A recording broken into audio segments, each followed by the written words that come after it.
Tonight on The Late Show Live, kicking down doors, dragging illegals out of Britain and recapturing our national identity. Does the UK need to copy Trump's immigration playbook?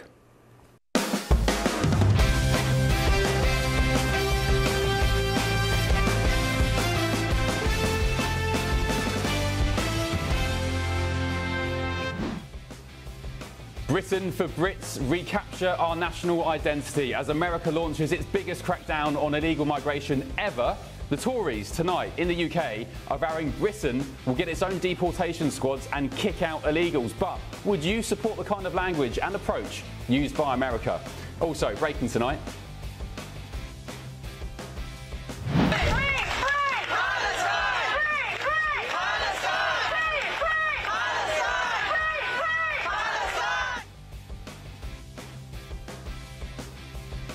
I argue it was a day that shamed Britain as police are stretched to breaking point by pro-Palestine marchers with 400 arrests. Is it time to deploy our own National Guard and take back control of our streets? We'll also be diving headfirst into the stories from tomorrow's newspaper front pages, hours before they hit the shelves back in Blighty. And of course, we're live in Washington, D.C., just yards from the White House, bringing you the story America's talking about and that matter to you in Britain, including this one. Look at the cargo that was like it spattered all over the ocean. Big bags of cocaine and fentanyl all over the place. Drug smugglers vaporized as President Trump declares war against cartels and narco-terrorists by bombing yet another drug boat from Venezuela. The country's crybaby dictator makes a bombshell accusation. I'll reveal all later on in the show. Also tonight. Does anybody in the audience have a gun? Raise your hand. Locked and loaded at the altar, a story that's never felt more relevant to Britain. Florida pushes for a new bill allowing worshippers to carry guns to protect religious buildings. Do we need that in the UK? Also ahead. Illegal aliens. Criminal aliens. Illegal aliens. Illegal aliens. Millions and millions of illegal aliens.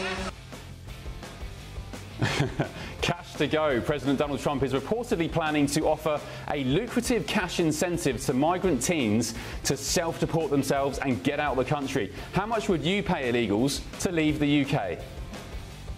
And just had a scowl on her face, you know. It's crazy that something like this upsets somebody so much. He's losing it on camera. That was a dirty protest. I'll reveal exactly what's going on in that clip a little later on. I'm Ben Leo. This is The Late Show Live, and your night's just getting started.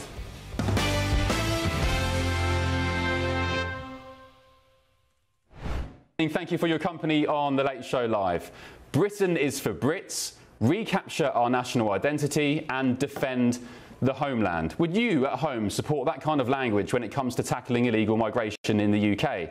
Because breaking tonight on The Late Show Live, it can be revealed that the Tory party is promising a brand new illegal migrant removals force that would mimic the aggressive and, I argue, effective ICE deportation team right here in the United States that's kicked out around 2 million illegal aliens.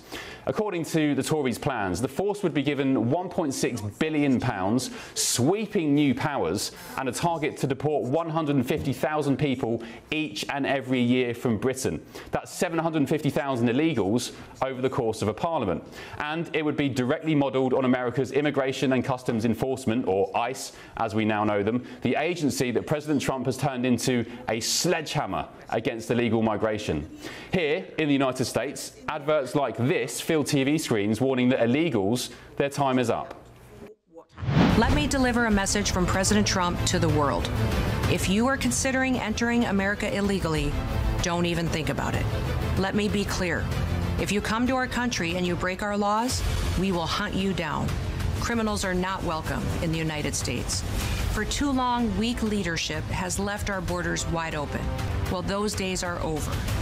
Under President Trump, we are defending American families and restoring their safety. If you try to enter illegally, you will be caught, you will be removed, and you will never return. Follow the law, and you'll find opportunity. If you break it, you'll find consequences. Could you imagine the Home Office doing that? Or maybe Shabana Mahmood, front and centre of a TV commercial, doing the same thing in the UK? Well, since President Trump returned to the White House, ICE has rolled out mass deportation raids and been given sweeping new powers to fast-track removals. That's despite violent resistance from leftists. And I'll tell you something, it works. Over 2 million illegal migrants were removed from the United States in less than 250 days. Well, now Kemi Badenoch wants Britain to follow America's lead. But the big question is, could a British version of ICE end up maybe looking more like this?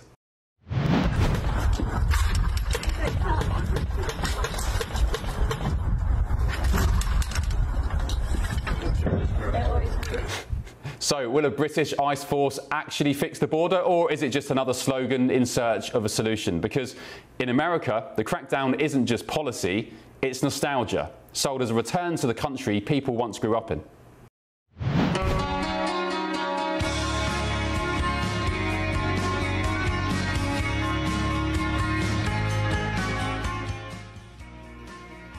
And if you're listening on radio, that clip playing now is a nostalgic piece about America's so-called times of past, the best times of past, and it's captioned, "Life after all criminal aliens are deported." So Trump's America is setting a past to believe in, but would a UK ICE make Britain great again? Well, let's get the take now of the former senior correspondent for the Sunday Times and senior fellow at the Policy Exchange, Andrew Gilligan. Andrew, nice to see you again. Good evening. Thank you for your company. What's your take on this massive announcement from the Tories this evening? I'm very supportive. I think it's back to the future, actually. If you go back into the early years of this century, sort of 2004, 2005, we were deporting 25,000 people a year.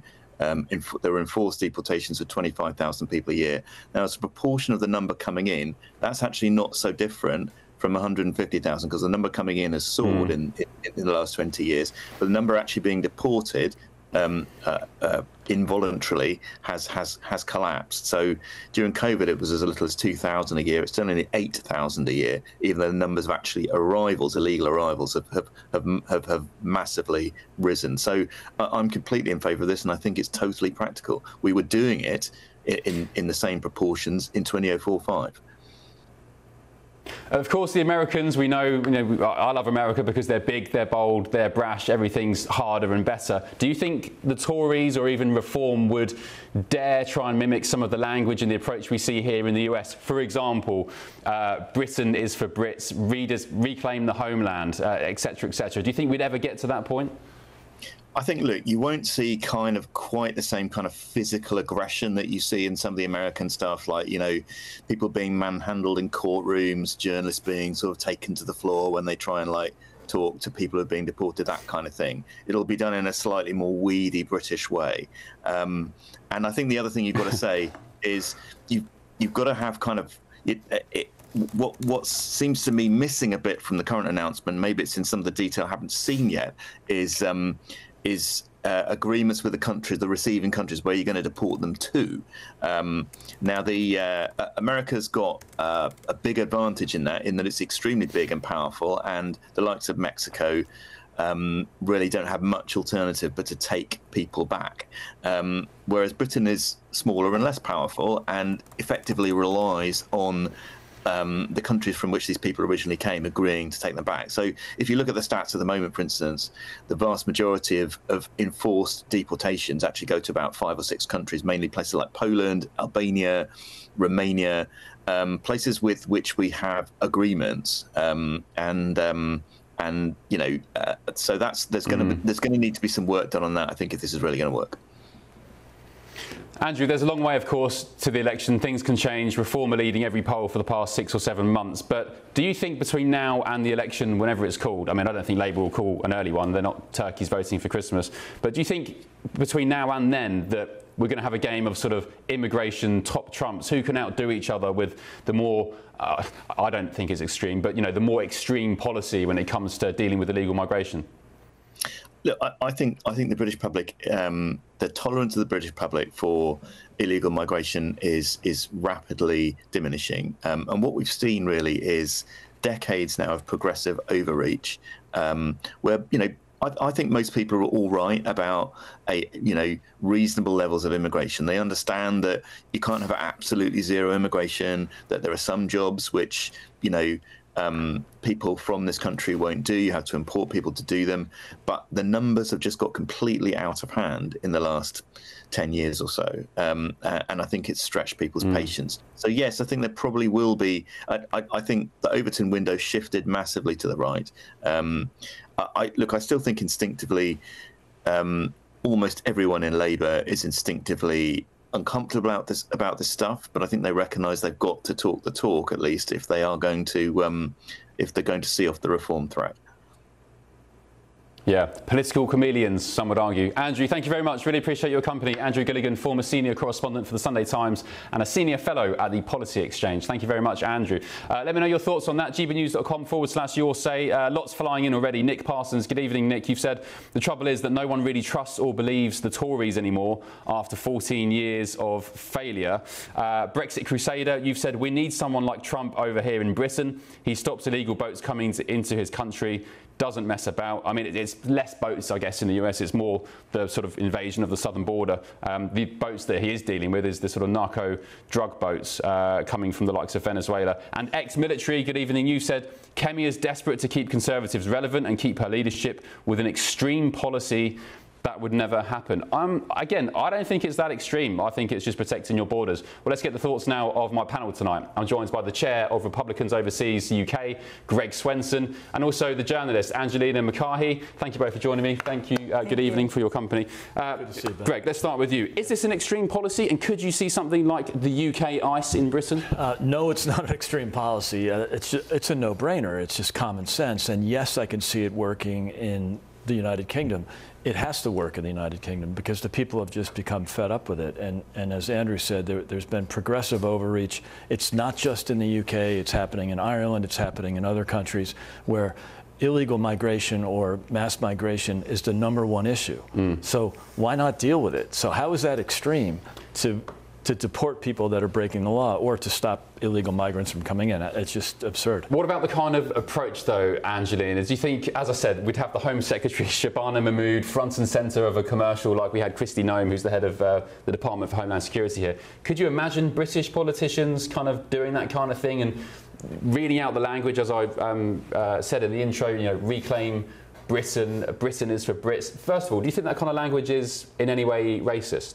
No, it's definitely not racist, and I don't think there's any problem in reclaiming Britain for Brits. But it's understanding that Britain is not just that standard, typical white male, which a lot of people think, hey, Britain for Brits. They see that perception is that they see it is glorifying that white person, but it doesn't mean that. There are multicultural communities in Britain, just as there are in Americans, and what an American looks like, Americans for Americans, is different from maybe what Americans looked like in the 80s, and the same with the Brits. Is what a British person looks like today is different than what a British person looks like in the 80s, and I think Britain and Americans need to understand that. And when we're reclaiming our country for the people that live here currently, that includes that multicultural society that are citizens of that nation. Tell our British viewers and listeners why ICE is so controversial here for those on the left. What's the issue? Because they're racially profiling people and pulling them over because of their race and accusing them of being illegal just from that racial profile. So that's a huge trigger for people. On top of that, they're also targeting people who aren't citizens. So you actually have, and I'm someone who's spent a lot of time at Trump rallies and with different MAGA audiences at CPAC, and I talk to illegal migrants as well. You have a lot of Hispanics here who are actually for and support Trump. Again, but then when you have ICE people coming after people, they're like, I'm here, I'm trying to get legal status, but I'm not a criminal. So you see in the media people and families being torn apart because you're having this racial profiling, and they're like, I'm not committing crimes, and people are very triggered, and they're getting kicked out as well, and people are feeling very triggered about that. Now, people also, legal citizens are getting arrested. People are getting triggered by that. People who have a right to be here, and I think there's a bit of disorganization and chaos, maybe because we are reacting so quickly. We're trying to get mass deportation. Look, we're not even close to Obama's numbers. numbers, right? We're not. And he's trying to get there, but because he's trying to do that at such a rapid speed, mistakes are being made. And it is causing a bit of chaos within America itself. Yeah, but Greg, isn't that not sort of par for the course? I mean, Trump ran on the ticket of mass deportations, getting rid of the illegal aliens, and it's a matter of fact, the numbers are disputed, but between 10 and 25 million illegals flooded into the United States under Joe Biden. So I guess you're going to have some collateral damage, right? Yeah, I mean, look, mistakes will be made, and I think the left jumps all over that because that's all they have is racial politics and identity politics. So that's always going to be their default, right? But the reality is, you know, most of the illegal migrants, if you look at their percentages, are from Latin America. You know, they're Mexican, they're Venezuelan, Guatemalan. So is it racial profiling, or is it just the fact that most of the illegal migrants that are together, you know, like in a migrant hotel, for example, well, of course, they're Venezuelan. What do you know, that's not racial profiling. That's just actually going after illegal migrants. They happen to be Hispanic, yes. It sounds similar to the stop and search debate in the UK, in London, where the police at one point were, you know, arguably racially profiling young black kids, but the fact of the matter is it was young black men who were killing each other with knives, so that's why they were getting stopped. Yeah, and I mean, again, we have, it is racial profiling, because at the end of the day, you're not stopping white Americans, you're not stopping the Brits here, no offense, and being like, hey, where are you from? You're not. I haven't seen a lot of Brits cross the border to get into this country. I have. In D.C., there's a lot of them here, and we're not. I'll see you later then, guys. I'll leave you to it. I'm off. Show me your papers. The thing is, we're not asking the white people here to be, show me your papers. We're not, and we're doing that with the Hispanics. And Hispanic people have a long history of living in America. California used to be part of Mexico, okay? Right? So we have, in even Texas, we have a lot of American Mexicans in Texas who are more American than maybe third or fourth generation people here. There's no here. dispute about that. I'm just And arguing. so to target those people and to not target white people, it is racial. There's a point of racial, but maybe that comes with that you're saying that comes with part. And it's similar to search and frisk, and I always feel bad for people that, you know, can't get a taxi because the taxi drivers don't want to go into the bad neighborhoods. I mean, it's unfortunate, but if 53% of the homicides are committed by one particular ethnic group, well, then that's who you have to target. Greg, just finally, you've got your sort of finger on the pulse more than any American, I think, when it comes to UK politics. Of course, you're at GB News in the studio there in London a lot of the time. What do you make of this coming from the Tories? I guess they have a trust issue, don't they? Great question. I mean, it's too little too late, right? I mean, they were the ones who started letting in the boats, right? So they don't have a lot of credibility. I mean, better late than never, I guess, but it's going to be a really difficult moment for the Tories to try to argue that, and Reform will jump all over them on that and say, look, you were in power for 14 years and you created this problem. The Labour's just exacerbated. They didn't create it. Well, I think even Labour said tonight, they said something similar. They said the Conservatives' message on immigration is we got everything wrong, we won't apologise, now trust us. It won't wash, which I think was quite a good comment. And somebody else said, Guy Morgan-Jones on your say, good evening, Guy, you've said, well, at least we know where all the hotels and HMOs are so we can get a good head start. Good point. Guys, thank you very much. Great start. Still ahead on The Late Show Live. It's time to get brutally tough on the dealers and traffickers and narco-terrorist cartels who are stealing over 200,000 American lives a year. And that's a very low number compared to what the real number is. Drug dealers absolutely vaporized into thin air. The Venezuelan dictator has made a furious barb back at President Donald Trump and his declaration of war against the drug cartels. I'll reveal all very shortly. But first, a story you don't want to miss.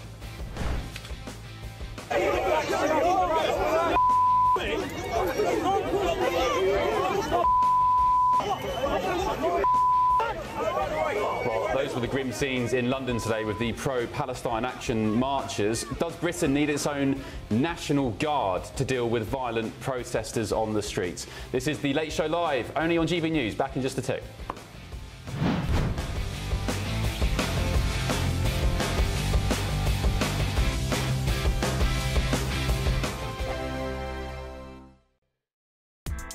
Join me, Nana Akwe, for an informative, interactive news programme with a difference. It's fun. No, he didn't say that, Dave. I'm so surprised. I think there's an element of truth to that. Join me from 3 p.m. every weekend, only on GB News, Britain's news channel. Hi, I'm Michelle Dewberry, and my show is your opportunity to cut through all the noise and dive in headfirst to some robust debates. Ideas clash. Situation, because the failure is you're deliberately avoiding my point. Nothing's held back. And if you think this is the end of it, wait for more. And we do not shy away from the difficult stuff. Sometimes I want to shake people and say, if only you understood. So join me on Jubes & Co. weeknights at 6 p.m, only on GB News, Britain's news channel.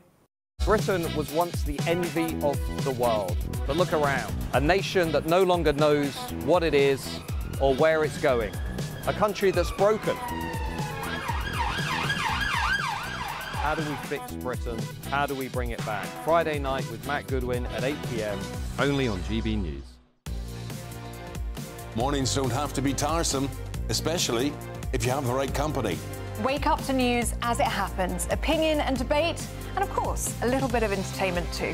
Because when the kettle's on, we're on. That's Breakfast on GB News, a show worth waking up for. Every morning from 6 a.m. Only on the People's Channel, Britain's news channel. We'll spread the news, you spread the word. From the school run to the home run, watch a new show for all of Britain. So he can say whatever he wants. A straight-talking show where all voices are heard. And, you know, when are we going to stop talking about smashing the gangs and actually do it? With the stories that matter from every part of our country. There's a bit of a crash landing there for your Chancellor. Bold, fearless and standing up for you. That's me, Martin Daubney, 3 p.m. till 6 p.m, weekdays, here only on GB News. The People's Channel, Britain's news channel. In the GB Newsroom, we bring you the news as it happens. With our team of dedicated journalists across the UK, we're ready to keep you up to date with what's happening every half an hour, every single day.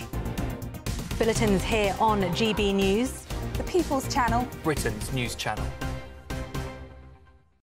Westminster's full of talk, but out here, it's the real world. Am I allowed to talk now? No, that's it. This is where it matters, real people and real lives. That's what politics is all about. The fact has Trump made a good start? No. Straight answers, no spin, and just a couple of pints. How many fingers have I ever got up? About 10. So join me for Lee Anderson's Real World every Friday at 7 p.m, only on GB News. The People's Channel, Britain's news channel.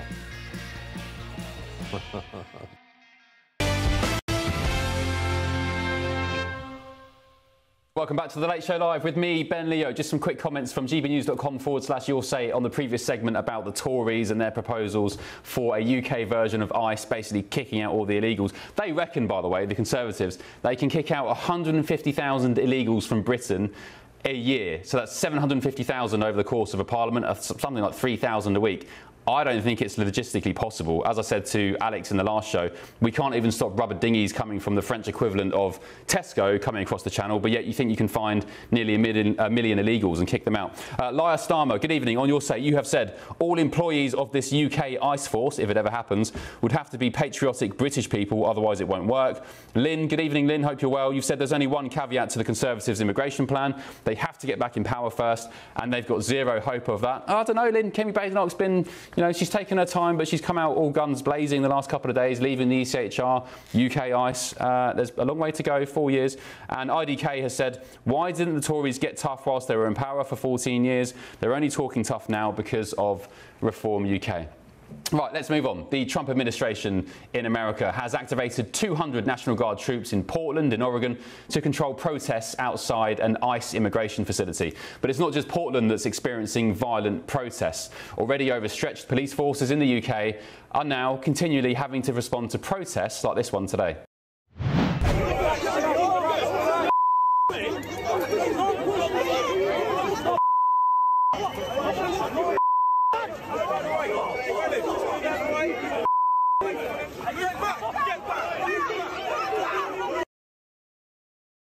So that was a pro-Palestine action protest in London earlier today. I'm sure you've seen all the footage that came off the back of the Manchester synagogue murder, the tragedy just a couple of days ago.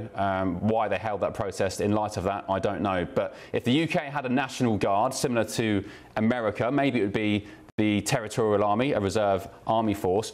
Could they be the reinforcement our police forces need to restore order to the streets of Britain? Well, let's get the thoughts now of Nigel Nelson, GB News senior political commentator, who's beaming in live from London. Nigel, what do you reckon? National Guard on the streets of Britain, armed troops dealing with these violent protesters?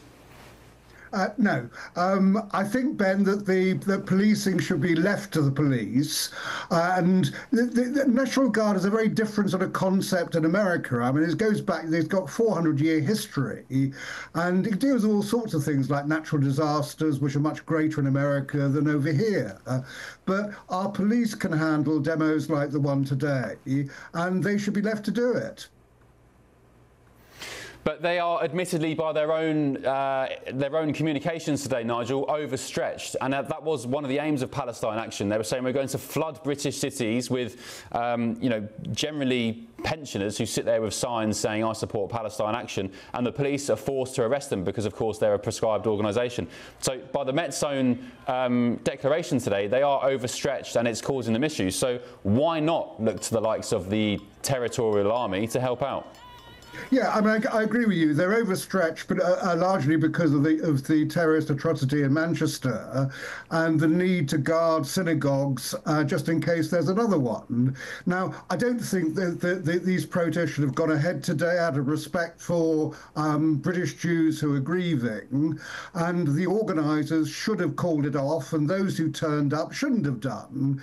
However, the police were able to deal with the protests, so there was no need for having troops on the streets or a citizens militia or anything like that, and that's the British way, and I think that's the way it should continue. What do you make of this Tory proposal for a UK ICE? Nigel, could you imagine Shabana Mahmood doing a TV commercial in between, I don't know, Loose Women in This Morning or whatever, and saying, if you're an illegal migrant, we're coming for you, self-deport now, or else we'll find you and kick you out anyway? Do you think that will ever happen in the UK? No. I think what Kemi Badenoch is doing at the moment is just simply chasing reform. So she's coming up with a load of stuff to try and sound tough, or at least as tough as Nigel Farage.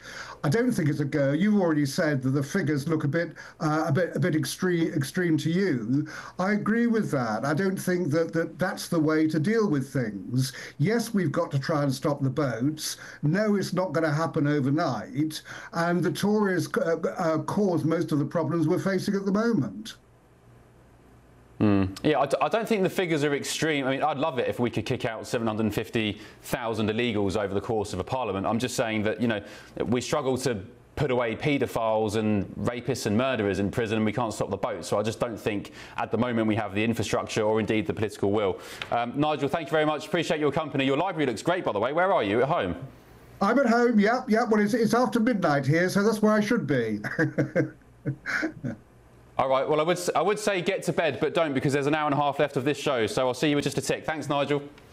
To discuss this more, I'm joined by the chair of Republicans Overseas UK, Greg Swenson, and of course the returning journalist, Angelina Mackay. Welcome back, panel.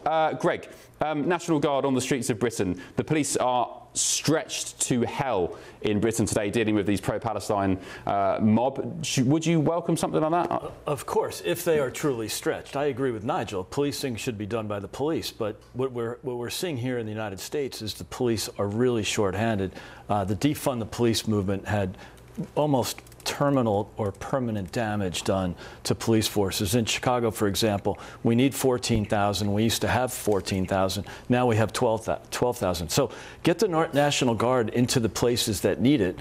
And in many ways, not necessarily for policing or for arresting criminals, but just as a presence to do some of the things that police also do, like direct traffic, or just have a presence, for example, at a synagogue, because that will deter people from messing with that synagogue. So I think it's a great idea if indeed the police are shorthanded. I guess it is a sad state of affairs when you need to call the sort of military in to help keep the streets of Britain safe, but that's where we're at. We've had an Islamist in Manchester knifing down Jews. We've had plenty of other incidents over the years, and we've had these pro-Palestine protests which continue to happen despite what happened in Manchester.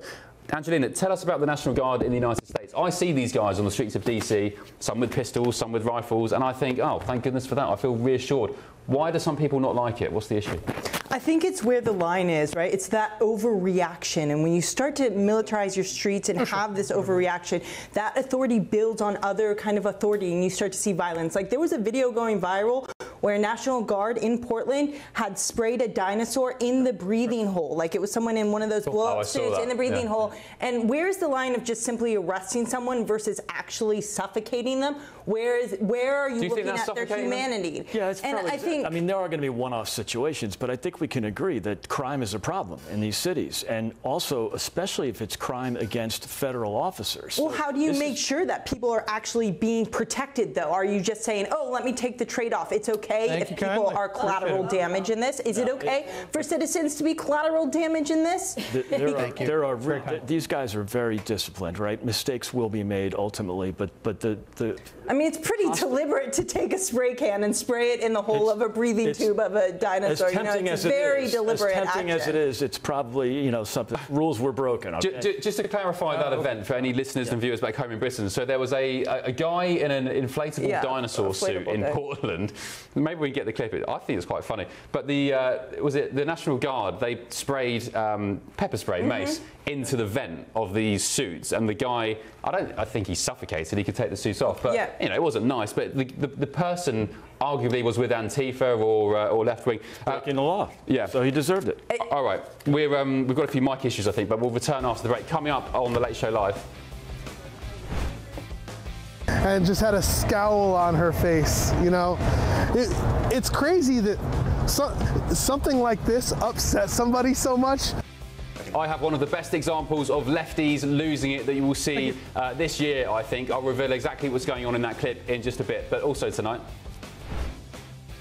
Does anybody in the audience have a gun? Raise your hand. Florida pushes for a new bill allowing worshippers to carry guns to protect religious buildings. Very pertinent in the wake of Manchester, of course, a few days ago. This is The Late Show Live, only on GB News.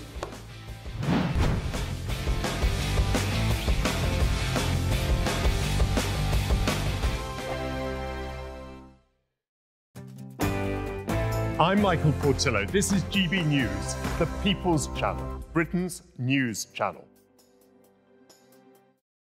Westminster, the ultimate clique. And you're fighting like rats in a sack. But here on the Camilla Tominey Show, we ask the questions the establishment media is too scared to ask. OK, let me ask you a straight question, because I know you're a straight-talking politician. Whether it's net zero, illegal immigration or law and order, nothing is off limits. You had the power then.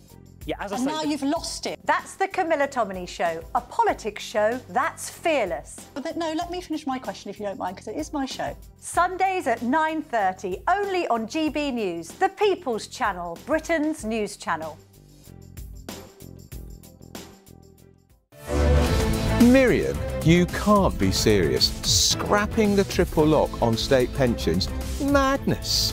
Andrew, we just can't carry on pretending. The numbers just don't add up. We've got to be honest with people. We've got to face the facts. That's what people want. Well, that's what you get on GB News and on Britain's Newsroom. Lively debates, lively conversation. Britain deserves a newsroom that puts the facts and your voice first, and we're not afraid to hold power to account. And each other. So join me, Andrew Pierce. And me, Miriam Gates, for Britain's Newsroom, weekdays from 9:30 on GB News. The People's Channel, Britain's news channel. At GB News, we love to hear from you, our loyal community. So drop us a line at gbnews.com/yoursay. There you can talk to each other and also to the presenters live on air. gbnews.com/yoursay, because GB News is your channel, Britain's news channel. Westminster's full of talk, but out here, it's the real world. Am I allowed to talk now? No, that's it. This is where it matters, real people and real lives. That's what politics is all about. The fact has Trump made a good start? No. Straight answers, no spin, and just a couple of pints. How many fingers have I got up? About 10. So join me for Lee Anderson's Real World every Friday at 7 p.m. only on GB News. The People's Channel, Britain's news channel. From the school run to the home run, watch a new show for all of Britain. So he can say whatever he wants. A straight-talking show where all voices are heard. And, you know, when are we going to stop talking about smashing the gangs and actually do it? With the stories that matter from every part of our country. There's a bit of a crash landing there for your Chancellor. Bold, fearless and standing up for you. That's me, Martin Daubney, 3 p.m. till 6 p.m. weekdays here only on GB News. The People's Channel, Britain's news channel. I'm Stephen Dixon, and thanks for joining us on GB News, Britain's news channel.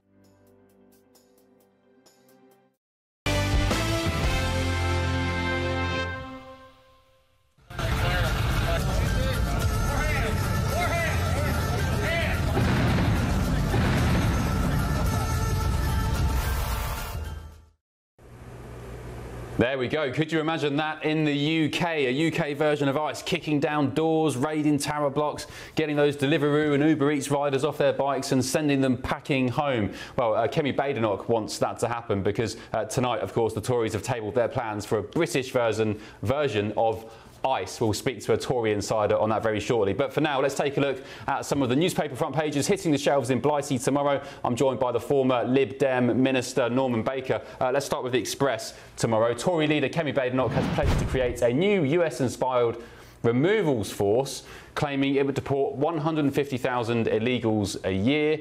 The Sun on Sunday splashes with former Labour Deputy PM Angela Rayner, sparking fury following reports that her partner was chauffeured around in her taxpayer-funded BMW. Angela Rayner now is actually a neighbour of me in Sussex. Well, luckily I'm in DC for the time being. The Times reports that a major Chinese spying trial has sensationally collapsed just days after Sir Keir Starmer's own national security advisor privately briefed that Beijing wouldn't be treated as an enemy of Britain in court. What the hell is going on there with China? And over stateside, the New York Post splashes with a royal story saying Kate Middleton, Catherine, leaves fans in awe after she effortlessly walks backwards in heels down a steep staircase. Can't have been that slow a news day in the US, was it? Let me know your thoughts on that. gbnews.com/USA. Always great to see Princess Catherine there, of course. All right, Norman Baker's here, the former Liberal Democrat minister. Norman, good evening. Thank you for your company. What's taken your fancy on the front pages of the papers? Well, to be honest, Ben, I reckon that story about China is actually probably the most important story in many ways. You know, over the years, we've not got a grip on China.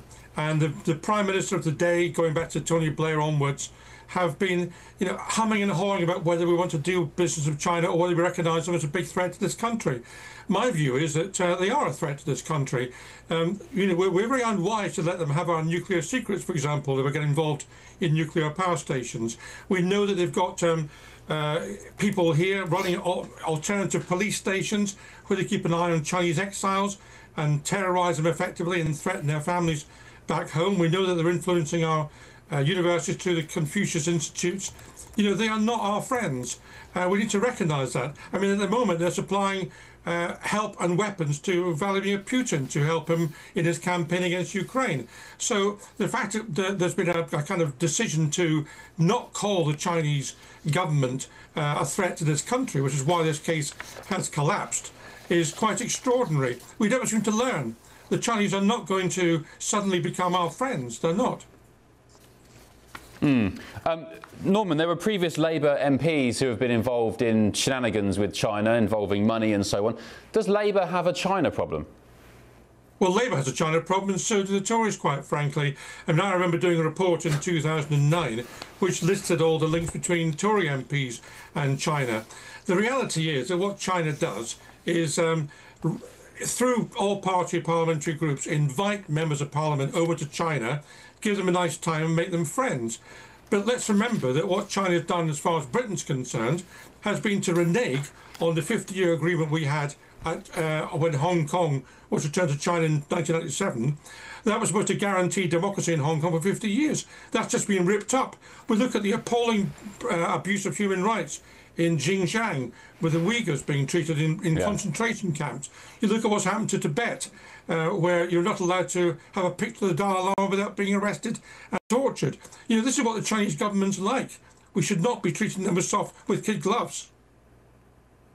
Yeah, it's Norman, you were under the Cameron Clegg government, weren't you? The coalition? I was. I went to China. How was the China problem then?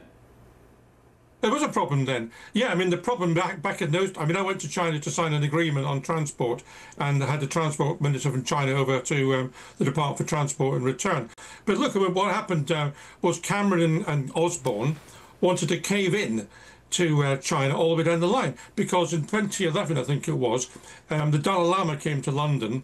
He was welcomed by all party leaders of all parties, and then the Chinese threw their toys out of the pram and withdrew effectively ministerial contact between Britain and China, and that threw Cameron and Osborne into a fix, and they backtracked on that and said we must welcome China. So when the Dalai Lama next came to London, and I was invited along with Tim Lawton, the Tory Education Minister, to meet the Dalai Lama, because we've got a long history of involving ourselves with Tibet. What happened then was that Cameron and Osborne banned us from meeting the Dalai Lama in private. And Tim Lawton was furious about this. And he wrote a letter to Cameron, which I signed, co-signed, and lo and behold, he got the sack as Education Minister. So they were doing everything possible to bend over backwards to help China. It's not a sensible policy. I guess money talks, eh, Norman? Money talks. Tim Lawton was my old MP as well. He was a good MP, actually. Shame he went. Norman, thank you for your company tonight. Really appreciate it. Oh, yeah, no, he's a good guy as well. Norman, thank you for your company, mate. Sweet dreams, and we'll see you tomorrow. Right, Cabinet Office spokesperson has said the decision not to proceed with prosecution under the Official Secrets Act was made by the Crown Prosecution Service entirely independently of government. We do not recognise the meeting as described. There has not been a material change in the evidence provided by the government, which pertained to a period when the alleged offences took place between 2021 and 2023. And that statement, of course, is in reaction to the Sunday Times front page story, China spy trial scrapped days after top secret Whitehall talks. I just wonder, as I said to Norman, there's been Labour MPs before who've been accused of taking bungs from China and so on. I just wonder, does Labour have a China problem? I don't know. They're trying to build an embassy in London now where the basement and the lower floors are completely redacted in the planning documents. Why? I wonder what's going on in those basements. Anyway, I'm joined by the chair of Republicans Overseas, Greg Swenson, and also journalist Angelina McCarthy. Greg, Donald Trump has been calling out China for years and years. China. Do we need to do the same in the UK? Yeah, well, look, I thought when Theresa May was reaching out and had, rolled out the red carpet for China, I guess, there was obviously trade issues to discuss, but China's clearly an adversary of the United Kingdom as they are of the United States. And so absolutely, there should be some, they shouldn't have an embassy, the biggest embassy in the world built in central London. They shouldn't have, they shouldn't have these police stations. They shouldn't have the spies, populating universities. So yeah, it's something that has to be addressed. And I think that I don't look to Labour to address that, but I think the next government surely should. Yeah, even Angelina, in California, I mean, there's so much sucking up to China and Xi. In California, Gavin Newsom, the governor of California, completely cleaned up the streets. I've been to San Francisco, and God bless the city, it was an absolute dump. But Gavin Newsom managed to clean it up within 2 minutes and clean the streets up for the president of China. Why does everyone suck up to China so much? Is it just the money? Yeah, it's the China relationship. China's relationship with the U.S. is so important in terms of importing goods. Like, we're importing everything from China, and as we saw, even in putting those tariffs on China, inputting those tariffs on China, that really is detrimental to the U.S. economy and in affordability and Americans trying to afford things. I know I buy most of my stuff when I look at it. I was even in Alaska, and I was at a little gift shop in Alaska, and I wanted to buy a little wooden moose, and it had a big sticker that said "Made in China" on it. Did you put it straight back down? No, I want a souvenir from China in Alaska to remember my trip to Alaska. So there's just so important, and it's so funny too, because Gavin Newsom did do that. He completely cleared out the homeless, and then he turns around and criticizes Donald Trump in the U.S. Capitol for doing this exact same thing. So it's also, that's a point that really illustrates Gavin Newsom's hypocrisy in politics as well. And just to echo exactly what Greg said, I think not only the UK has a China problem, but the US has a China problem as well. Yeah, CKC on gbnews.com/YourSay, you said China is such an adversary that the West continues to have everything made in China. The irony, as you were just saying, Angelina. And somebody else said, completely separate issue. Good comment, though. Heather, you said, Ben, our police forces need a sit-up call like Pete Hegseth gave the generals. No short, fat, unfit police. They should be military standard of fitness. Sorry, completely derailing the topic there, but I thought it was quite a funny comment. Thank you for that. Right, still ahead on The Late Show Live.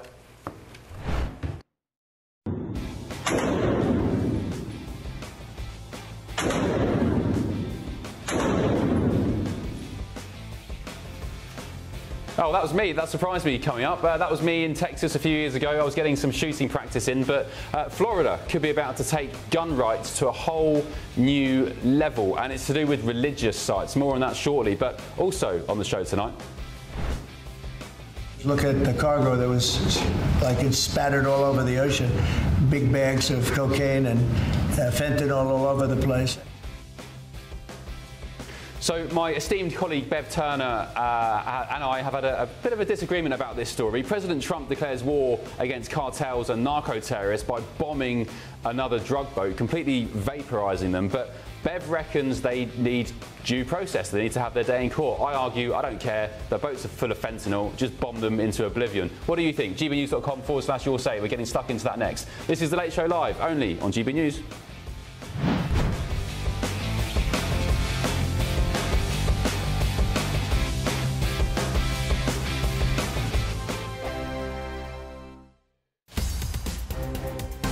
Newsroom, we bring you the news as it happens. With our team of dedicated journalists across the UK. We're ready to keep you up to date with what's happening every half an hour, every single day. Bulletins here on GB News. The People's Channel. Britain's news channel. Mornings don't have to be tiresome, especially if you have the right company. Wake up to news as it happens. Opinion and debate, and of course, a little bit of entertainment too. Because when the kettle's on, we're on. That's Breakfast on GB News, a show worth waking up for. Every morning from 6 a.m. Only on the People's Channel, Britain's news channel. We'll spread the news, you spread the word. Westminster's full of talk, but out here, it's the real world. Am I allowed to talk No, now? that's it. This is where it matters, real people and real lives. That's what politics is all about. The fact is Trump made a good start. No. Straight answers, no spin, and just a couple of pints. How many fingers have I got up? About 10. So join me for Lee Anderson's Real World every Friday at 7 p.m. only on GB News. The People's Channel, Britain's news channel. At GB News, we love to hear from you, our loyal community. So drop us a line at gbnews.com/your say. There you can talk to each other and also to the presenters live on air. gbnews.com/your say, because GB News is your channel, Britain's news channel. Join me, Nana Akwe, for an informative, interactive news programme with a difference. It's fun. No, he didn't say that, Dave. I'm so surprised. I think there's an element of truth to that. Join me from 3 p.m. every weekend, only on GB News, Britain's news channel. You want to know what's really going on in the corridors of power? Labour don't know what to do with you half the time, and that makes you quite lethal in the chamber. Get behind the headlines with Chopper's political podcast. Join me, Christopher Hope, as I sit down with the great and the good of British politics. We'll see where this ruling takes us. These are the stories shaping our nation. Chopper's political podcast, available now on all platforms. Listen in and stay ahead.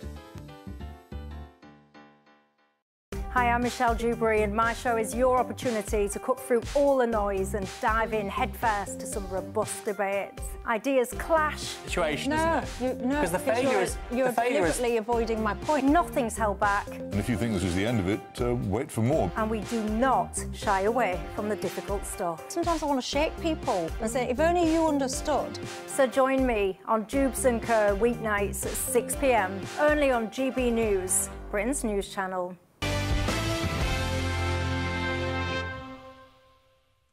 Hello, welcome back to The Late Show Live with me, Ben Leo, on this glorious Saturday night. Right, Venezuela's dictator, Nicolas Maduro, has fumed. He's raging that the US wants to oust him, apparently, and install what he calls a puppet government. But it comes after President Trump declared war on drug cartels, claiming that Venezuelan narco-terrorists are poisoning Americans with drugs, not least the likes of cocaine and fentanyl. He also accused Maduro of being in bed with the terrorist cartels, with reports saying that the US is gearing up to seize ports and airfields in Venezuela. Well, let's get the latest story on this with investigative journalist Dave Levinthal, who joins me live now in the studio. Dave, welcome along. Thank you. Good evening. Just explain for the British viewers back home what's been going on. The US has basically been bombing these boats out of the water as they are rushing to the coastline with cocaine, fentanyl, whatever, packs on board, right? Yeah, and the United States has basically said, from Donald Trump down to Marco Rubio, the Secretary of State, Pete Hegseth, the now Secretary of War, Secretary of Defense, depending on your perspective, all of them are singing from the same songbook, saying, this is the end. We are no longer going to stand for this. We are no longer going to put up with this. If you are coming into the United States, and we suspect, not know, but suspect that you are coming in with fentanyl or any other illegal drug, you're fair game. And that was escalated the past couple of days when Donald Trump literally declared war on what he considers to be narco-terrorists. Now, the extent of all of this is still a little bit unclear because he's saber-rattled with Mexico in addition to Venezuela. So a lot of people are wondering, to what extent is this actually going to go? So Nicolas Maduro, the dictator of Venezuela, has accused the US tonight of wanting to, stage an overthrow of the government there, a new regime? Well, one thing that the United States has been doing is it has been escalating militarily with the Navy and military troops and assets, and positioning them in a way that is being very overt and very out in the open to say, in essence, we have you on our radar, Venezuela. So obviously Maduro is taking that as, in essence, a prelude to war or an attack or some sort of takeover of perhaps military bases, or even something akin to what we saw in Iran just a couple of months ago, where the United States came in. They had a bombing campaign. They took some sites out. And could that happen in Venezuela? Obviously, from Venezuela, the regime, a lot of propaganda to be had here. But the United States absolutely, in concrete ways, is positioning its assets to make Venezuela be on the defensive. Do you know what, Dave? I have to say, as a Brit, I look at what's happening with this Trump administration, and there will be viewers now watching me say this and thinking, Ben, you are talking out your backside. But I just love the show of strength on the international stage. They don't care, like our Prime Minister Keir Starmer and Labour, they don't care about international order, international laws, who they may upset in their, posh dinner circle sets. They're getting the business done without a second thought because they're putting their country and American citizens first. But the argument is, Dave, from the left, or actually maybe not so from the left, even Bev Turner, my colleague on this show, has said, well, look, these alleged drug traffickers aren't having their day in court. They're not being given due process, and they're not even yet in America. So what right does America have to, bomb them into oblivion and allow them to meet their maker? And there have been a few, but still some conservative voices that have echoed that and have joined that choir, saying all it's going to take is one time when the United States makes a colossal mistake and kills people who are not narco-terrorists. They are not bringing drugs over. They do something that is in clear violation of international law and the laws of war. Has that happened yet? There is no evidence. But at the same time, too, there isn't concrete evidence that the Trump administration has provided beyond just take our word for it that, in fact, the 3-4 different boats that have been attacked and destroyed and people killed were, in fact, doing the things that were being said. Dave, one of our viewers called Simon Templar has just written in on gbnews.com/yoursay and said, America looks set for civil war. The president is carrying out assassinations and trying to effect regime change in multiple countries. If you operate without due process, it's every man for themselves. What's your take on that? Well, this is coming at a time, too, domestically, where Donald Trump is sending U.S. troops and National Guard into cities all across the country, be that Chicago or Portland. Here in Washington, D.C., we're seeing that as well. And in essence, there's a question as to whether Donald Trump, in essence, is going to keep going down the road, for his critics at least are alleging that this is despotism. This is autocracy. This is not acting in the way of a president. This is acting in the way of somebody beyond a president. And that balance of power here in the United States has been something that is very precious to many, many people on both sides of the ledger. And that has definitely, for better or for worse, been thrown into question here in 2025. Okay, and just finally and briefly, you mentioned Pete Hegseth, the Secretary of War, formerly the Secretary of Defense. Heather, on your say, has said, Ben, our police need to take a wake-up call from the likes of Pete Hegseth. What did he say to the generals, very briefly, at this big meeting the other day? Well, it was a pep rally in a way, and if you're in Venezuela, you're thinking, oh, well, this is a prelude to war, but in essence, Donald Trump and Pete Hegseth said, hey, we need to not be a woke military, we need to be a war-fighting force. That was the message. And he said you're too fat, right? He said if you're fat, you go and sort yourself out, otherwise get out, no more trans stuff. The generals were very quiet. Yeah. Okay, well, Heather wants that in the UK. He said the UK police should be military standard of fitness. Dave, thank you very much for your company, really appreciate it. My pleasure. More coming up in the next hour on The Late Show Live, including... Illegal aliens. Criminal aliens. Illegal aliens. Illegal aliens. Is Britain about to copy Donald Trump's migration playbook? More on that in just a tick on The Late Show Live.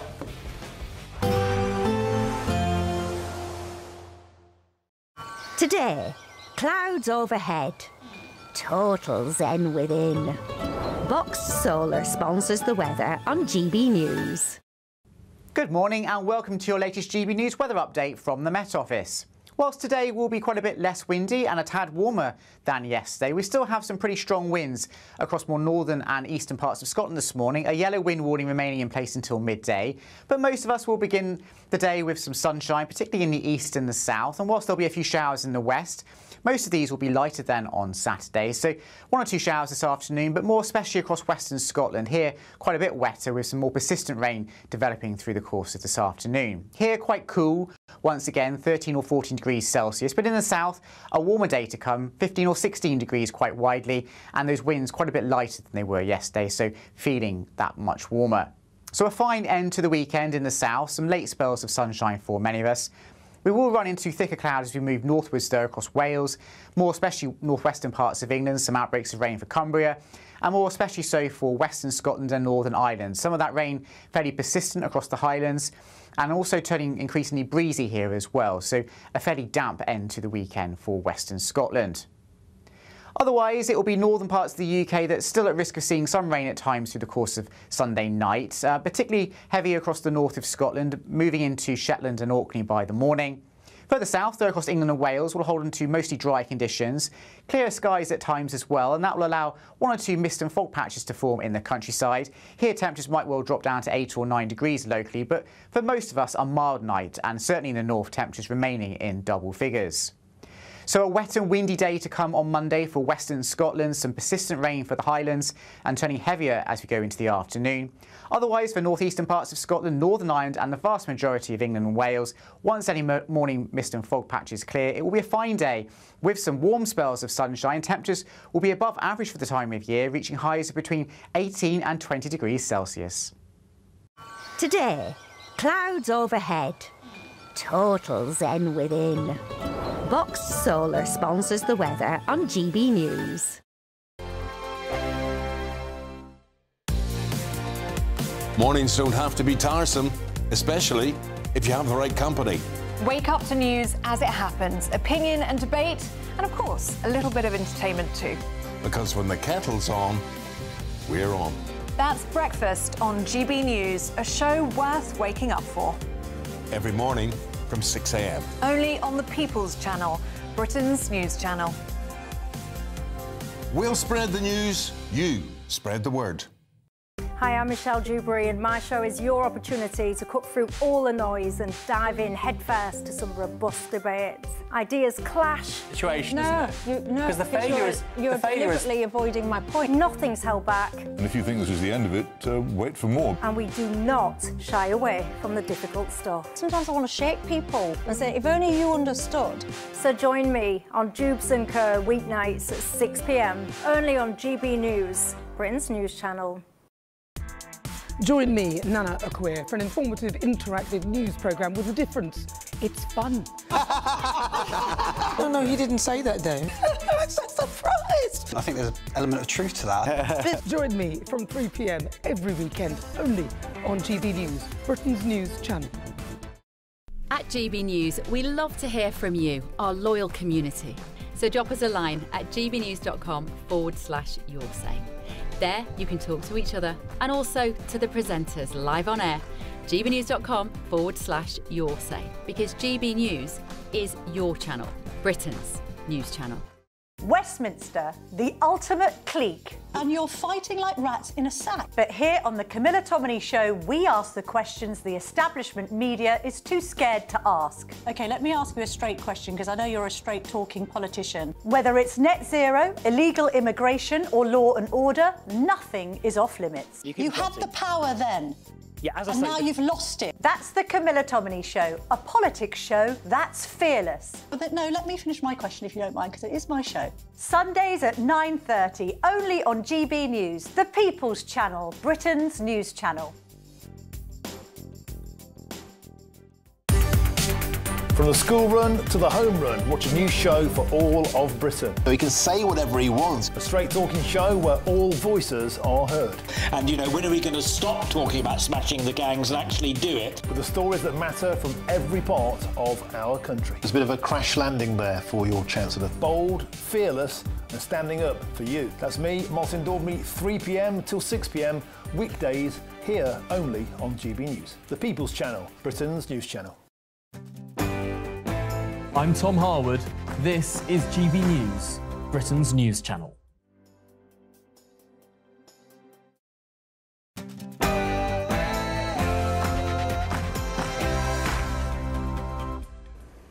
Breaking tonight on The Late Show Live, is a Tory civil war brewing on the eve of their conference? Kemi Badenoch, Robert Jenrick, and even tonight, according to polls, Boris Johnson could be in for a big return.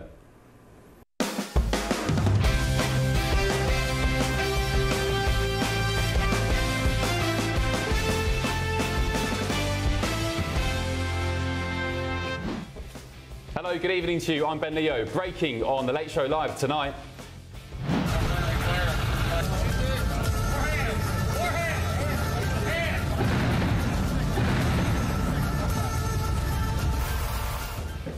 Britain for Brits, recapture our national identity. As America launches its biggest crackdown on illegal migration ever, the Conservatives tonight are vowing Britain will get its own deportation squads and kick out illegals en masse. But the big question is, would you support the kind of language and approach used by America?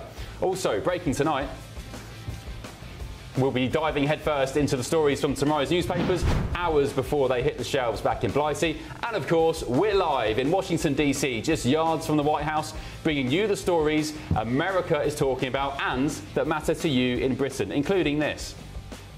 Does anybody in the audience have a gun? Raise your hand.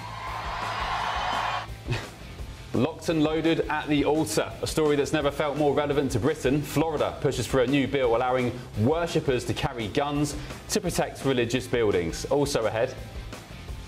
Illegal aliens. Criminal aliens. Illegal aliens. Illegal aliens. Millions and millions of illegal aliens. Cash to go. President Donald Trump is reportedly planning to offer a cash incentive to migrant teenagers to self-deport and get out of the country. How much would you guys at home pay illegals to leave the UK? And just had a scowl on her face, you know.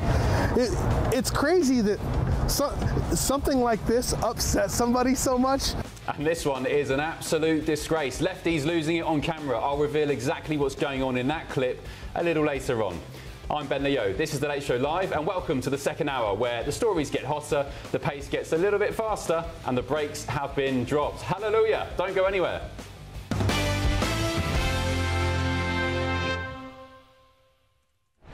Thank you for your company. Hope you're well. Breaking tonight on The Late Show Live, the Conservatives are pledging a brand new illegal migrant removals force styled on America's hard-hitting, aggressive and effective ICE deportation squad.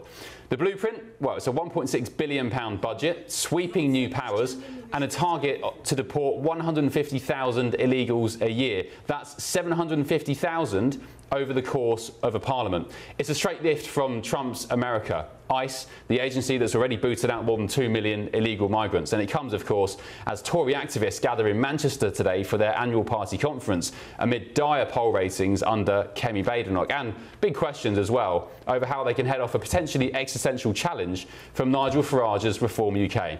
Well, who better to speak to about this than the former Conservative Special Advisor, Charlie Rowley, who's live in London. Charlie, great to see you at this hour. Thank you for your company. First of all, what's your take on your party's big announcement to have a UK ICE. Will it work in the UK? Well, Ben, I'll only be here at this hour for you, so you're a lucky man. Thank you. Look, the commentary around London and Westminster is that you cannot out-Farage Farage. And this is obviously something that Kemi is trying to do. She needs to grab headlines. She needs to get attention because she's been not visible, it's fair to say, since becoming leader of the opposition, or not visible enough, according to a lot of Conservatives and her backbenchers and members and supporters. So she's got to come up with ideas that are going to try and grip the headlines and grip public opinion. But the fact that Nigel Farage hasn't even gone this far, I think many people will raise questions about this. You know, do we have, as a UK, £1.6 billion to spare for a whole new team to be set up to deport people that shouldn't be in the UK? I personally don't think we do, and I personally think when you leave the EU... Charlie. Well, I personally think... There's loads of money around. You've got 11 billion on a carbon capture scheme. You've got public sector pay rises, 11 billion in foreign aid to the likes of Ghana and so on. There's loads of money swashing around. It's only 1.6 billion. Only 1.6 billion. But I think, look, we have the powers. When you leave the European Convention of Human Rights, when you leave the European Court of Human Rights as well, then you've got the powers to deport people that shouldn't be here in the first place. My worry is that we've seen things like the Windrush scandal. We've seen this government want to impose ID cards, digital ID cards on all of us, something that I would personally and wholeheartedly reject to have. 10 years down the line, I might get a knock on the door and say, oh, can I speak to Mr. Charlie Rowley? Can you show me your papers? I won't have them. And I would be at risk, maybe, of this group of people that just want to chuck me out of the country. That would be obscene. So I don't think it is workable. I think we have the powers to deport people who shouldn't be in the country already. I think we should have more powers to deport people that come in across those small boat crossings already. I don't understand why we need a whole new group of people at £1.6 billion when we're not quite sure who they are, what they'll do, what training they'll have, who will sign up to this initiative, and whether they'll actually be able to target the right people. If the police know who shouldn't be in the country, then the police should do that job. We have the powers already, but it'll be interesting to see how this goes down in the Tory party conference hall in Manchester. OK, yeah, Tory party conference kicks off today in Manchester, of course. There are claims, I don't know what you've heard on the ground, Charlie, amongst your Tory colleagues. There are claims that allies of Robert Jenrick have filed votes of no confidence against Kemi Badenoch. I don't know if you know if that's true or not. Also, there's new polling tonight, Charlie, showing that even if Jenrick was leader, it wouldn't make much difference to their national poll success, currently behind Labour and Reform, of course. But the only person, according to this new poll from More in Common, which was released tonight, the only person who would give the Tories a 6-point boost is, any guesses, Charlie? You. No, not you, Ben Leo. I'd probably give them a 12-point boost. No, I'm only joking. No, not me. Who? Come on, who's your guess? Well, lots of people talk about Boris Johnson coming back all the time. Yeah, and, you know, that is something that lots of people are talking about. But, of course, you know, Reform have been able to articulate this Boris wave, where there were over about, I think, 700,000 people that came into the country on the back of COVID and Brexit. And, therefore, you know, he is responsible, some would argue, or certainly Reform UK are arguing, that he's responsible for large numbers of people coming into the UK when the Tories had repeatedly, at every manifesto, pledged to cut the numbers of migrants down, legal migration down from the hundreds of thousands to the tens of thousands. So he's responsible for the failure of that. That's what Reform UK will be repeating. But he is someone who is very articulate. He's someone able to have a turn of phrase that gets people going. He won that 80-seat majority for the Tories back in 2019. So he is a winner, and so it's understandable when things aren't looking so good for the Tories, when you're polling fourth in the polls sometimes, that you want to look to a winner, and he certainly is that. But it's all about the policies, it's all about the communication, it's a combination of the two. Currently, every party is dancing to Nigel's tune. This week is up to Kemi to be able to put forward her vision of the country and put forward these policies. We're hearing that there's going to be a lot of those policies coming through. This is just one of them. I think this will divide people, but there'll be plenty more to come out over the next few days at Manchester, so let's see how it goes. Yeah, the more in common, I mean, the Times is reporting tomorrow, the Sunday Times, only the return of Boris Johnson as leader for the Tories would give the party a poll bounce. That's according to the research. The hypothetical polling shows that Johnson could give the Tories a 6-point boost, putting them on equal footing with Reform UK on 26 percentage points. Charlie, I'm bringing in the cavalry, Greg Swenson and Angelina Mackay. They're going to ask you some questions. They're going to probe you about the coming Tory conference. Greg, do you want to go first? Charlie, good to see you, my friend.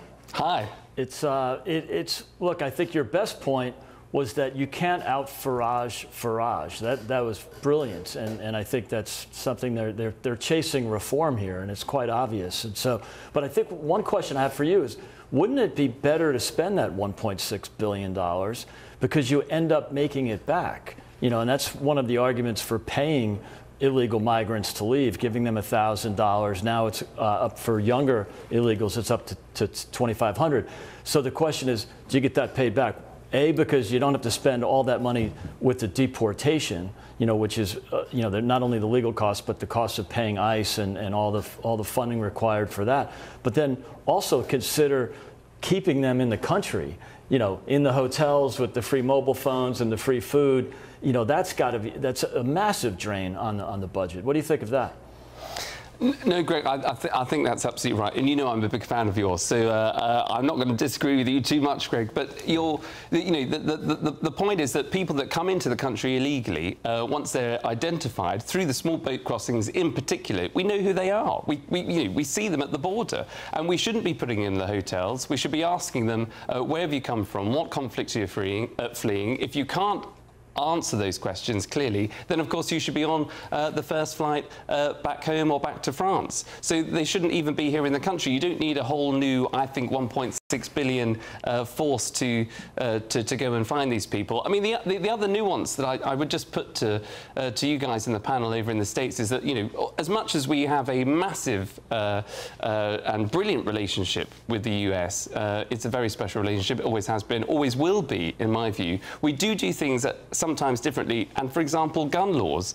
Obviously, that's a very precious thing over in America, and that's absolutely right. But we don't license guns in the UK. Our police are not armed, and I think this is a situation where you can have more force in the US, which is more acceptable. I just don't think it would be acceptable in the UK to have a new force set up to go and find people to deport them when we feel as though we've got the powers already to do that. Angelina, have you got a question for Charlie? Yeah, Charlie, I really appreciate your words. I'm all for less government and less government spending, so opening up a new organization when you already have the resources might not be necessary, but what about looking for new technology? I did read that there's possibilities the UK may use AI technology in your CCTV cameras in order to identify illegal migrants. Like you said, you know who these people are. Why not lean on technology that you already have? And what about also just closing down the border? That's something that Donald Trump has done here in America, and I've spoken with border control agents. There's absolutely no story there anymore because they're saying people are just not passing through.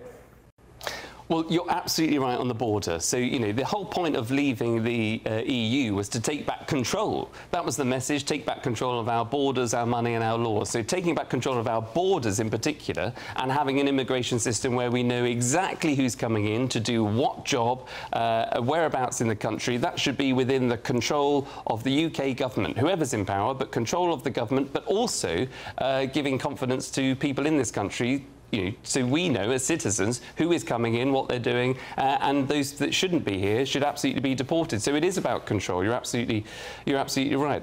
But I think when it comes to the technology side, I mean, it is an interesting debate. I'm a skeptic I think AI can be used for really, really good things, but I think going around with sort of AI photogenic processing of, devices to try and identify people. That could be faulty. I have no confidence in the Home Office as it is on our current basis to deport people who actually come into the country on a small boat crossing. How on earth will I gain confidence in the Home Office to be able to roll out this technology or be able to identify people with a whole new police force to deport people? Frankly, it's beyond me.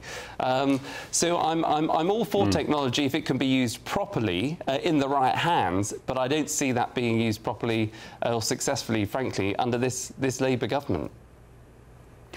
Charlie, I want to read you some comments on gbnews.com/your-say from our viewers tonight, talking about Boris Johnson. Beverly has said, no, a Boris comeback will not stop the rise of reform. Paul has said, Boris is a busted flush. He let millions of people down. He had his chances and effed it up.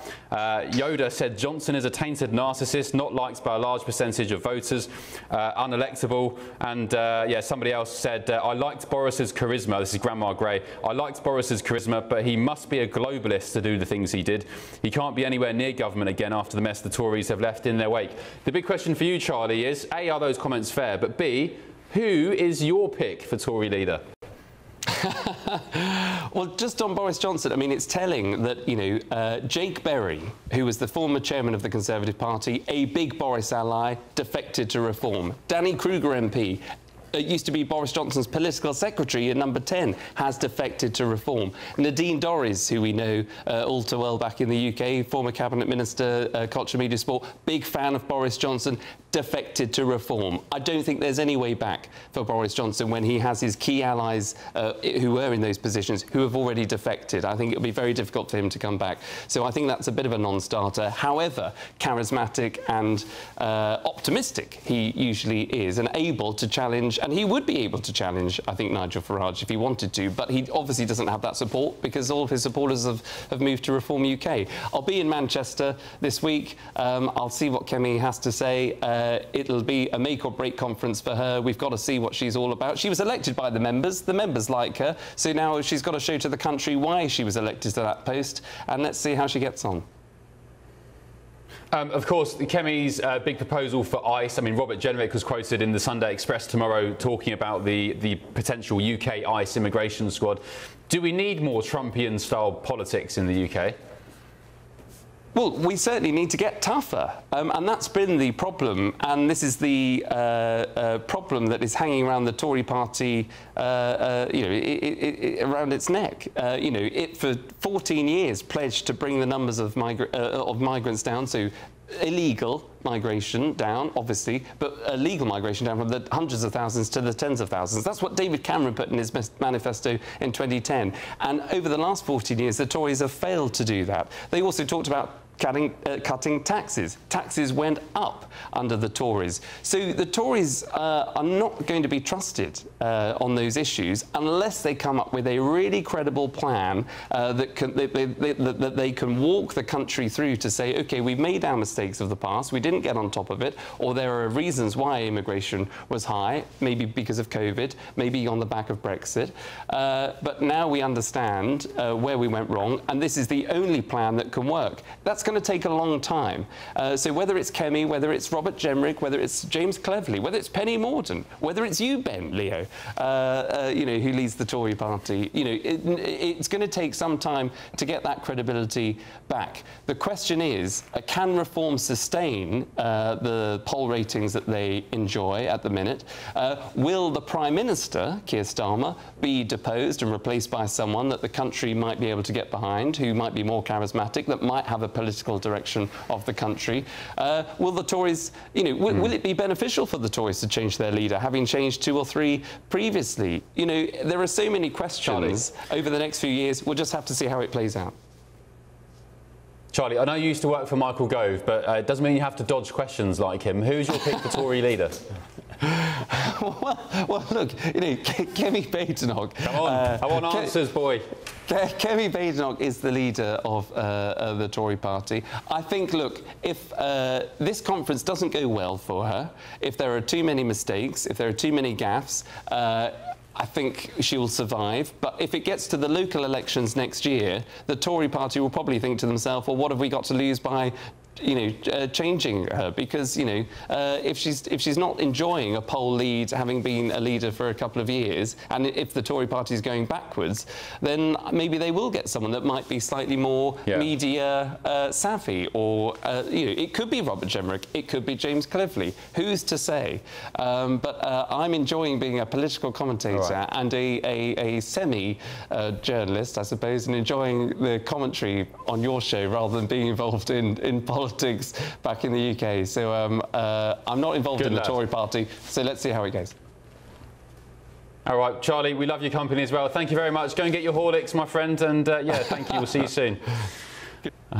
All right, let us know what you think. gbnews.com/your say. I have to say, this one topic of Boris Johnson has sparked the biggest response on gbnews.com/your say tonight. Out of any other topic we've done tonight, ICE paying people to leave the country, maybe even arming religious volunteers at synagogues and so on. Boris Johnson has riled you guys up at home. JB, you said, never mind the Boris wave, it's more of a tsunami. Absolutely no chance. And yeah, plenty more, some that I can't read again. The Tories have died, reform all the way, etc., etc. Keep those coming in on The Late Show Live. Still ahead tonight. When your prisons are filled with so-called asylum seekers who repaid kindness, and that's what they did. They repaid kindness with crime. It's time to end the failed experiment of open borders. That's interesting, isn't it? The asylum seekers who repaid kindness with crime. Reminds me of the Manchester synagogue attacker a couple of days ago. We gave him asylum as a child in 2006 from Syria, and look what he went to do. Also Salman Abedi, the Manchester Arena bomber, and his rotten brother who's now in a British prison. Isn't it nice? Nice returns to the country who gave you asylum. In another crackdown on immigration, President Trump talking there, his administration is reportedly plotting a brand new policy for those who decide to voluntarily leave the US. How much would you pay illegals to leave the UK? But first, Audience have a gun, raise your hand. this has sparked some debate. Florida pushes for a brand new bill allowing worshippers to carry guns to protect religious buildings. Doesn't that feel pretty relevant to Britain right now? This is The Late Show Live, only on GB News.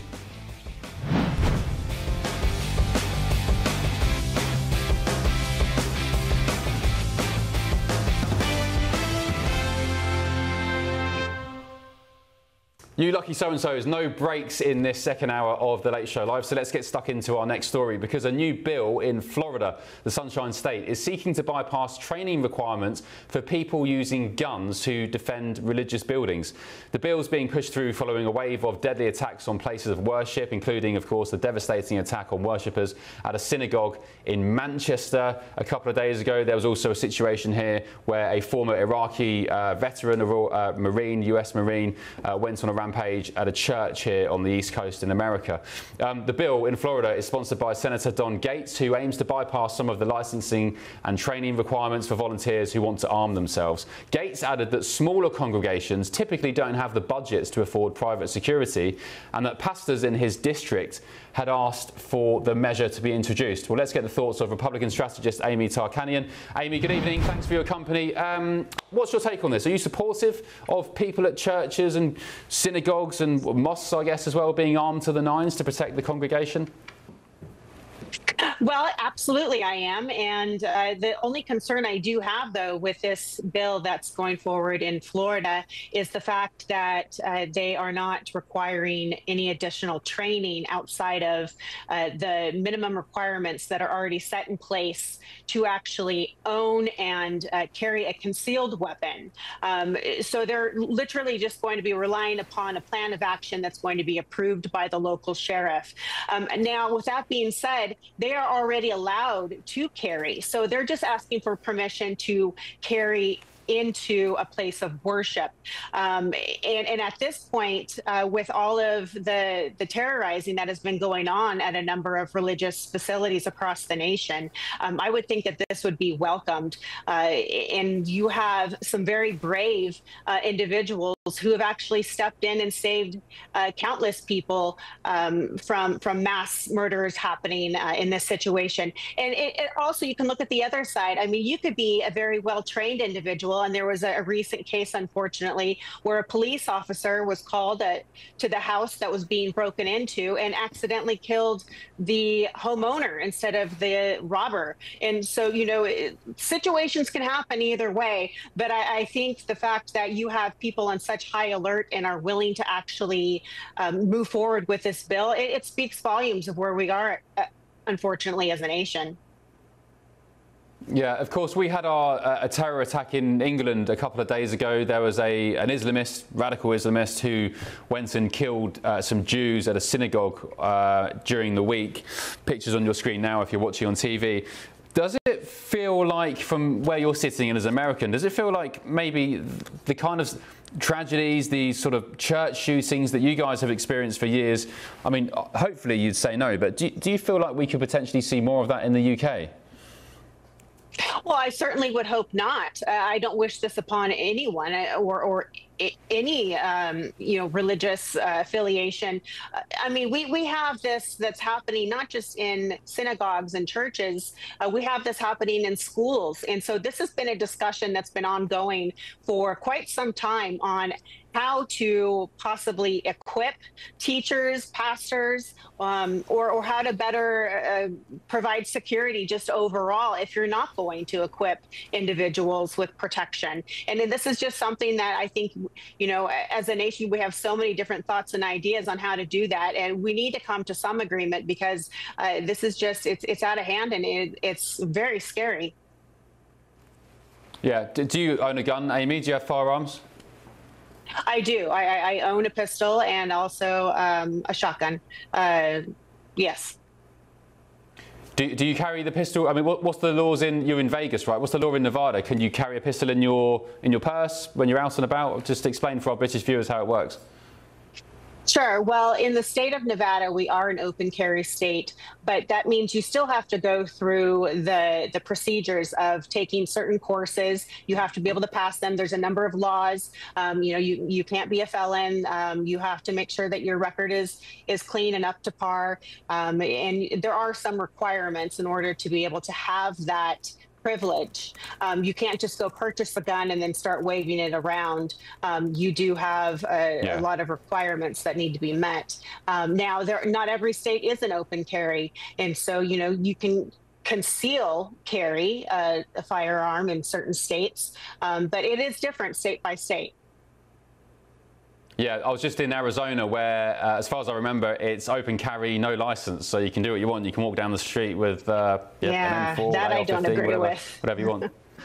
Yeah. I mean, as a Brit, it was a sight to behold.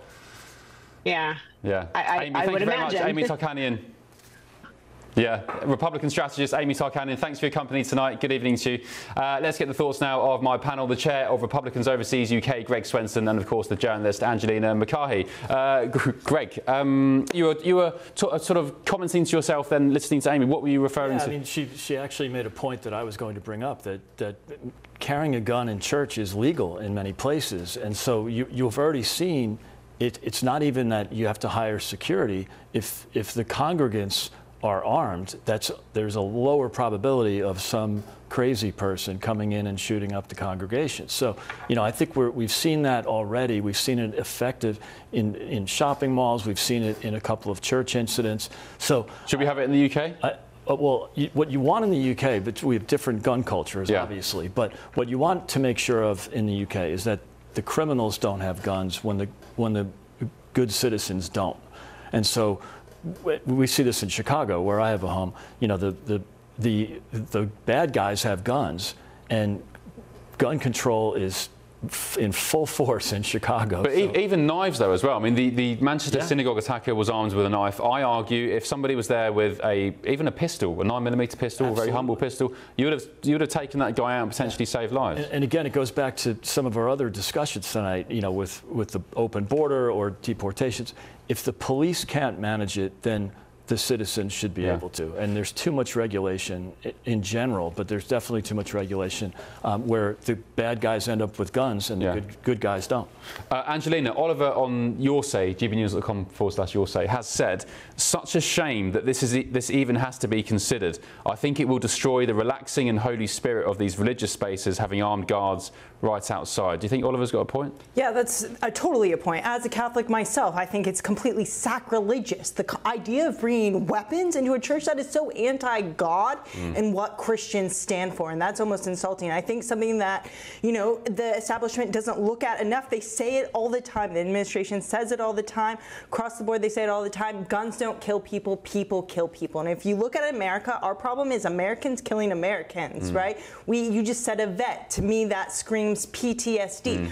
Even the NRA says, hey, it's not guns, it's mental health. That's what the right says. But on the right and the left, no one is taking any kind of preemptive action to address the mental health issue here in America. And that, to me, is incredibly triggering. Yeah, the gun control has gone up, you know, and in fact the regulations have gone, you know, up in the last generation, while school shootings at the same time have gone up. But remember, 92% of violent crime is not with guns. So, you know, more gun regulation isn't going to get rid of violent crime, and it's surely not going to get rid of school shootings or church shootings, because more gun control hasn't worked. It's mental health, and that has to be addressed. The church, the church is all about community outreach. They're not about weapons. They're about community outreach and making society a better place, and that's what we need to be focused on. Sally has said on YourSay, if I lived in Florida, I'd have a gun. I went to a gun range in Vegas, and I loved it. Yeah, I went to a gun range. Well, I go to gun ranges quite a lot, actually, because I quite enjoy shooting. But this is me in, where was it? I think this was Vegas. Take a look.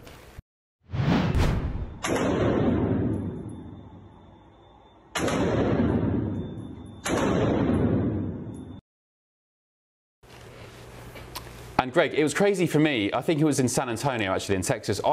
Me and my friends, my mates, we're Brits, we walked in and just said, oh, can we fire some weapons? And he said, have you shot before? We said, yeah, a few times.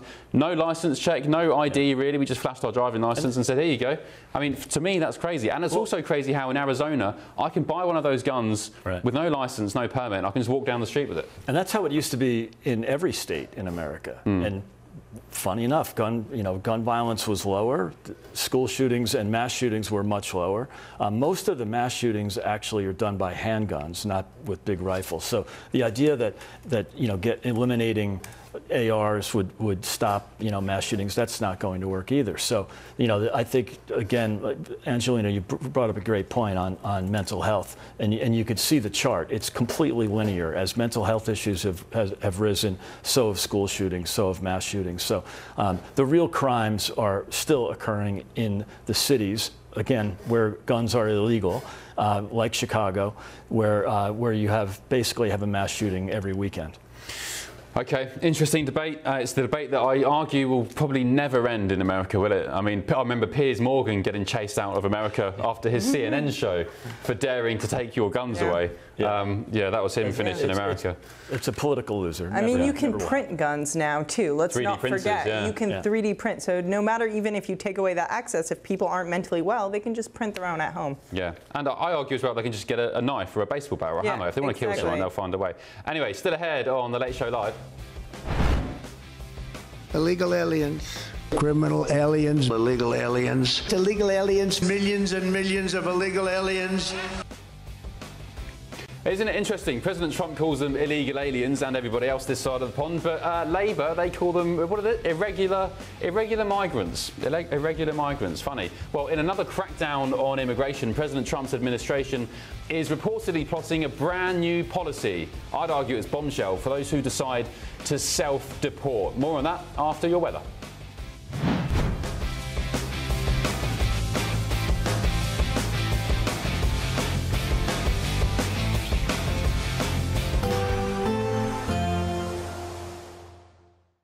Expect warm spells with the odd rude interruption. Boxed Boilers sponsors the weather on GB News. Good morning and welcome to your latest GB News weather update from the Met Office. Whilst today will be quite a bit less windy and a tad warmer than yesterday, we still have some pretty strong winds across more northern and eastern parts of Scotland this morning. A yellow wind warning remaining in place until midday. But most of us will begin the day with some sunshine, particularly in the east and the south. And whilst there'll be a few showers in the west, most of these will be lighter than on Saturday. So 1 or 2 showers this afternoon, but more especially across western Scotland. Here, quite a bit wetter with some more persistent rain developing through the course of this afternoon. Here, quite cool, once again, 13 or 14 degrees Celsius. But in the south, a warmer day to come, 15 or 16 degrees quite widely, and those winds quite a bit lighter than they were yesterday, so feeling that much warmer. So a fine end to the weekend in the south, some late spells of sunshine for many of us. We will run into thicker clouds as we move northwards though across Wales, more especially northwestern parts of England, some outbreaks of rain for Cumbria, and more especially so for western Scotland and Northern Ireland. Some of that rain fairly persistent across the Highlands and also turning increasingly breezy here as well, so a fairly damp end to the weekend for western Scotland. Otherwise, it will be northern parts of the UK that's still at risk of seeing some rain at times through the course of Sunday night, particularly heavy across the north of Scotland, moving into Shetland and Orkney by the morning. Further south, though, across England and Wales, will hold into mostly dry conditions, clear skies at times as well, and that will allow 1 or 2 mist and fog patches to form in the countryside. Here, temperatures might well drop down to 8 or 9 degrees locally, but for most of us, a mild night, and certainly in the north, temperatures remaining in double figures. So a wet and windy day to come on Monday for western Scotland, some persistent rain for the Highlands and turning heavier as we go into the afternoon. Otherwise, for northeastern parts of Scotland, Northern Ireland and the vast majority of England and Wales, once any morning mist and fog patches clear, it will be a fine day with some warm spells of sunshine. Temperatures will be above average for the time of year, reaching highs of between 18 and 20 degrees Celsius. Expect warm spells with the odd rude interruption. Boxed Boilers sponsors the weather on GB News.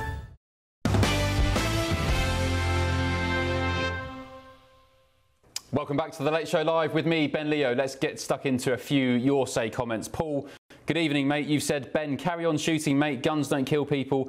People do. Somebody else said, Ben, did you even hit the target? Yes, I think I did. Maybe not. And Nick, you've said, Nigel Farage handed Brexit to Boris on a plate and Boris blew it. He let the UK down and delivered Brexit in name only.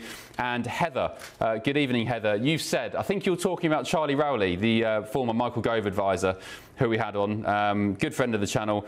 He said, Ben, your English friend is just typical of this country. No can do. Instead of rolling up the sleeves and saying, we will do it, just like Donald Trump has done, we must sound so weak and feeble to the Americans, and in particular to Greg, judging by his face. His face said it all when Charlie said we shouldn't be funding new deportation schemes. Is that what you thought, Greg, of Charlie Rowley? Yeah, no, I love Charlie. Yeah, I love Charlie, yeah. I think that it can be done. And look, President Trump has shown that it can be done. And the Democrats are always saying, oh, we need more money, we need more legislation. No, not at all. All right, let's take a look at these newspaper front pages hitting the shelves back home tomorrow. Angela Rayner, this is the Man on Sunday, has been accused of a shameless waste of public money after the former Deputy Prime Minister's taxpayer-funded bodyguards reportedly ferried her partner around in an £80,000 car. So you're paying for Angela Rayner's boyfriend to do his errands around Sussex. And also, talking of Angela Rayner wasting public money, of course she was entitled to, well, she had access to 3 homes. She had the Grace and Favour home at Admiralty House, just shy of Buckingham Palace because of her role as Deputy PM. She had the place up north in her constituency and then the flat in Hove. Do you remember some months ago, I revealed on Ben Leo Tonight when I had my show back in England, Angela Rayner, or whoever was managing the money at Admiralty House, her Grace and Favour home, spent £7,000 of your money, taxpayer money, on 2 beds. £7,000 on 2 beds. Is that a wise use of public money? I could get you 2 beds on Facebook Marketplace for probably 20 quid.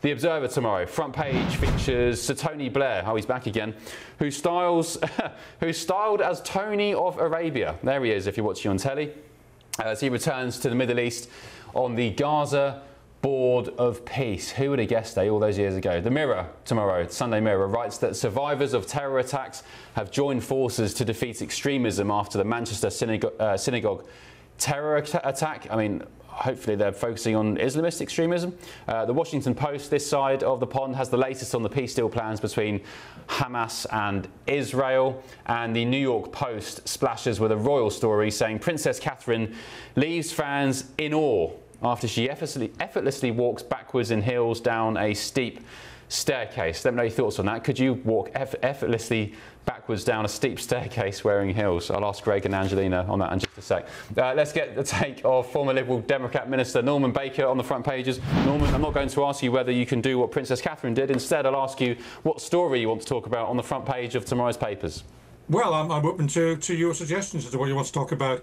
I have to say that, you know, Princess Kate walking backwards, I mean, I'm sure most of us can do that if we have to. So why people are in awe, I don't understand that. But anyway, look, Angela Rayner has been wasting public money, no doubt. You mentioned the 2 beds, as opposed to 2 Jags Prescott, 2 beds Rayner, I suppose you might want to call her. But, you know, I mean, if you compare her with Boris Johnson, I mean, the amount of money Boris Johnson spent on tarting up Downing Street, I think it was a 6-figure sum in the end. You know, I'm afraid that these abuses of public money go across different parties. And, you know, you may remember, Ben, from years and years ago, I was the MP who exposed the MP's expenses scandal by my Freedom of Information requests. And I had no idea when I did that, just how bad things were. But, I mean, you know, give people a budget, they'll spend it, I'm afraid. Yeah, and isn't it indicative as well of how politicians and particularly government just absolutely frivolous with public money? It's not their money, so they don't care. They'll just, you know, spaff it up the wall, as Boris Johnson would say. Yeah, absolutely. And, you know, when I first got to the Department for Transport, I said, how do I get to the Commons? Can I have a bike to get me to the Commons? Or a bicycle, I mean, to get me to the Commons. They said, no, there's a driver downstairs waiting for you to take you to the vote. And I said, well, what's he doing there? I don't want him sitting there all day doing nothing. I was actually only the 2nd minister ever to refuse a ministerial car. But, you know, people lap them up. They see them as status symbols. And you're right, you know, I'm afraid too many ministers of all parties see these things as status symbols and don't really mind how much it costs because they're not paying for it. Yeah. Norman, can we look at the front page of The Observer tomorrow? There's a man you're all too familiar with. Tony Blair is being styled as Tony of Arabia. He's going on to, of course, the Gaza Board of Peace, his big return to the Middle East. All went so well last time he was involved, didn't it? Norman, you were, correct me if I'm wrong, you were involved in the Dr. David Kelly situation, of course. Just explain remind viewers what that was about and what your involvement was, and also your thoughts on Tony Blair now getting back involved in the Middle East. Well, David Kelly was one of the greatest weapons inspectors in the world. He was a great asset for Britain and indeed for the Western world in identifying weapons of mass destruction in places like Iraq in the 1990s and in Russia. And he was found dead on Harrowdown Hill in suspicious circumstances. After he had talked to Andrew Gilligan, the BBC reporter, to query the made-up dossiers that Blair was putting forward to justify action against Iraq on the basis there might be weapons of mass destruction there, which of course there weren't at that particular point. And he was in dispute about some of the detail of that, and he ended up dead on Harrowdown Hill. And Blair arrived in Japan the moment that, well, within a few hours of David Kelly being found. And I remember Jonathan Oliver, who was the Mail on Sunday journalist who was there at the press conference, asking Blair, Prime Minister, have you got blood on your hands? And it's the only time I think I've seen Tony Blair speechless, unable to answer that particular question, just stood there like a rabbit in the headlines. But look, in terms of Iraq, I mean, he led us into an illegal war, along with George Bush, which I think was a terrible thing to do, and it didn't help Iraq. I mean, Iraq's still a mess now, more than it was under Saddam Hussein, as a matter of fact. He then lied to Parliament, in my view, about it. And then, beyond satire, he was appointed as Middle East peace envoy in about 2010, and now he's back again for more. You can't keep a bad man down. A bit like Rasputin in the river, you know, he keeps popping up again. No matter how many times you write him off, back he comes again. So, I mean, he is not the answer to the Middle East. He really isn't. And he's not going to help the situation. He did make a lot of money when he was there last time. Perhaps he'll do the same thing again. Well, yeah, you said it, Norman, not me. Yeah, I think lots of viewers would agree with you on that one. Tony of Arabia, I mean, actually, looking at this front page, it makes me rather sick, bearing in mind all the context you've just given viewers. I mean, it's embarrassing. And, of course, we've got 2 Americans here on the panel tonight. Maybe we'll talk about George Bush in just a minute. I remember George Bush, actually, in the aftermath of the Iraq War, and when it was obvious there were no weapons of mass destruction, there were reporters following Bush around a golf course somewhere, maybe in Florida, and he said, I think taking the mickey. He said he looked under a car, maybe, as far as I remember. I must have been very young, and said, "No weapons of mass destruction here. Anyway, watch this drive," and continued to continue playing golf. I mean, completely sickening. I was about to say a naughty word then, P-take. But Norman, thank you for your company, and we'll catch up very soon. Norman Baker, former Liberal Democrat minister. Right. Before I turn to my panel here in DC, I just want to bring you this clip that's going absolutely viral online. It's lefties losing it, personified. Take a look. She came and she smeared it all over here, and she smeared it on the tonneau cover, and just had a scowl on her face. You know, it's crazy that something like this upset somebody so much that they decided, oh, I'm going to ruin that person's day. Well, the shoe is on the other foot now. The Teslas have a bunch of cameras. They're all 4K. They're actually recording us right now. I had the pictures of the person that did this. I posted them on X, and I did that in the middle of the day yesterday. By this morning, the individual had been identified. You disgusting lunatic. Angelina, what is this thing in America with people targeting Tesla cars? Of course, they're linked to Elon Musk. I mean, this woman there smearing dog mess all over the handles. What's wrong with these people? Are they mentally ill? What's going on? I think it's just an illustration of how divided America is right now. Like just seeing a Tesla is so triggering. So you see a Tesla and it just triggers people. All the tensions are extremely high. And so seeing that, and I think having the word Donald Trump, like a lot of people are getting those little, I bought it before Elon was, part of it. Like I got it before, but even having that Donald Trump signature, depending on the location, America is really divided. And if you go to parts of America with different democratic symbolism, you're also going to get different types of verbal reactions that aren't great. I don't know, Greg, Angelina, you say that. I cannot imagine any right-winger targeting, I don't know, some Joe Biden car and smearing it with feces. And this isn't just an isolated incident, is it? This happens dozens of times. It does. And I'm not saying for a minute that every Democrat is a complete loon. But the radical progressive left wing of the Democratic Party are complete loons, and they just can't control themselves. And so, you're right, Ben. You would never see this on the right. You might, again, once in a million, maybe, but you don't see it. And what's happening is it's giving permission for people to act like complete clowns. Yeah. And then you're surprised when you see assassination attempts by young men, usually with mental health issues, that are vulnerable to that kind of theater. And that's what, that's the shame of it, is these supposed adults or grown-ups are behaving like this, and then it gives permission for these young kids that are, again, they're already vulnerable because they have mental health issues, and they radicalize. Well, you could argue that permission is the same type of permission as the overuse of force in general that's going on in America. So you can, again, it's allowing the police officers to take these harsh reactions to people, is giving them more permission to act with escalated violence. I just think, if you look at the reaction of the left and the right, so there was some article, I think it was The Atlantic the other day, comparing Charlie Kirk to George Floyd, saying, yes, did you see that? Yeah, saying Charlie Kirk is the right's George Floyd. Yeah. How offensive was that? Charlie Kirk's good friends were saying, do not ever compare. For example, the Charlie Kirk Memorial, I was there in Arizona, it was one of the most extraordinary, beautiful days of my life. No anger there. Erica Kirk even forgiving the killer. Lots of, Christian worship, talk of love and positivity and rebuilding and reviving. And what happened after the murder of George Floyd? They burned down entire cities. Right. And you say murder. Charlie Kirk would say fentanyl overdose, but I guess that's debatable. But I do think that it's obvious that when there's an assassination on the left, there's riots, they burn cities. And Martin Luther King was probably the best example of that. And then, the reactions to Charlie Kirk were actually quite wholesome.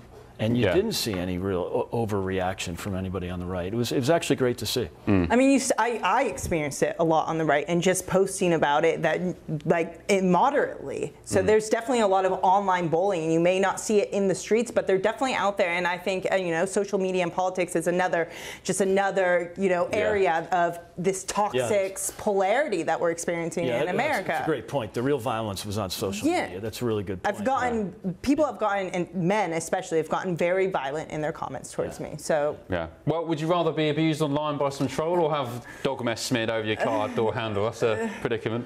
Yeah, that's a good point. Yeah, I'd much rather not have to clean that up. Yeah. Vile, disgusting behaviour. Right, let's take a look at some stories hitting the inside of tomorrow's newspapers back in England. This is one. On the inside of tomorrow's Sunday Telegraph, BBC staff apparently are missing 20,000 days of work in a year over their mental health. So employees took more than 20,000 days off for mental health reasons such as anxiety, depression, other psychological reasons, stress as well, and that represents just under a fifth of the total sickness absence taken last year. That's according to figures obtained under the Freedom of Information Act. Greg, does it sound like BBC staff are a bunch of snowflakes?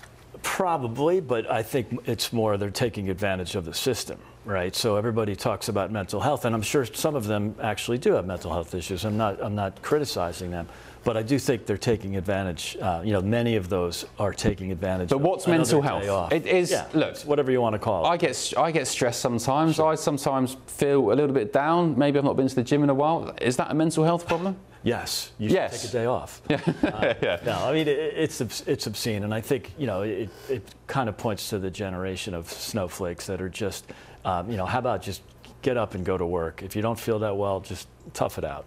What do you reckon? Are we being too harsh on these people saying they're stressed, they've got anxiety? I guess modern life arguably is harder. I think that emotional intelligence and emotional awareness is a modern phenomenon, and I think that it actually is making us more progressive, and progressive as in advancing as a society and as a people in a whole. Being aware of my own emotions, I'm aware of Ben's emotions, I'm aware of Greg's emotions, I'm aware of everybody's emotions around me on a day-to-day basis, and I think that is a good thing.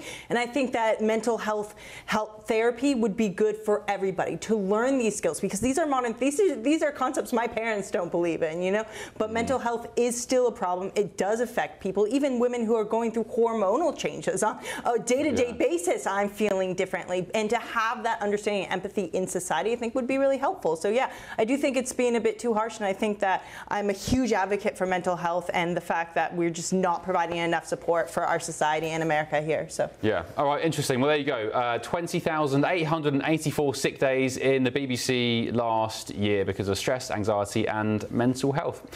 Still ahead on The Late Show Live.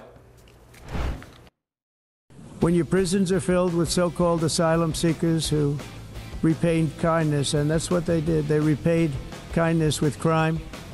It's time to end the failed experiment. Right, President Trump is plotting reportedly a new policy where they will pay migrant teens to get out of America. The big question for you at home back in Blighty tonight, viewers and listeners, how much do you think, if we ever did, would you pay for the UK government, your taxpayer money, to kick out illegal migrants? Would you pay a penny at all? We'll discuss that just after the break.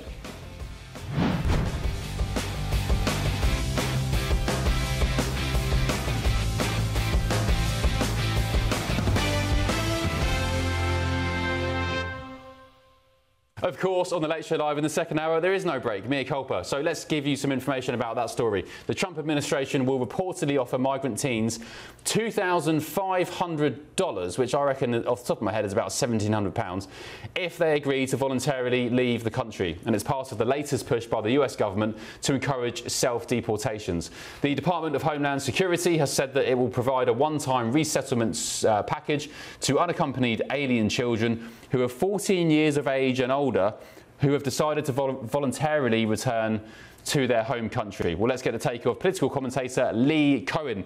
Lee, is this a good idea? I saw something similar as well with adults. Kristi Noem, the head of ICE, the DHS, was on a TV advert here saying, if you're an illegal, call us on this number or this app and we'll pay for your flight home. Pretty similar, isn't it? Well, Ben, this is a genius move. It's saving taxpayers tens of thousands of dollars per detained migrant annually.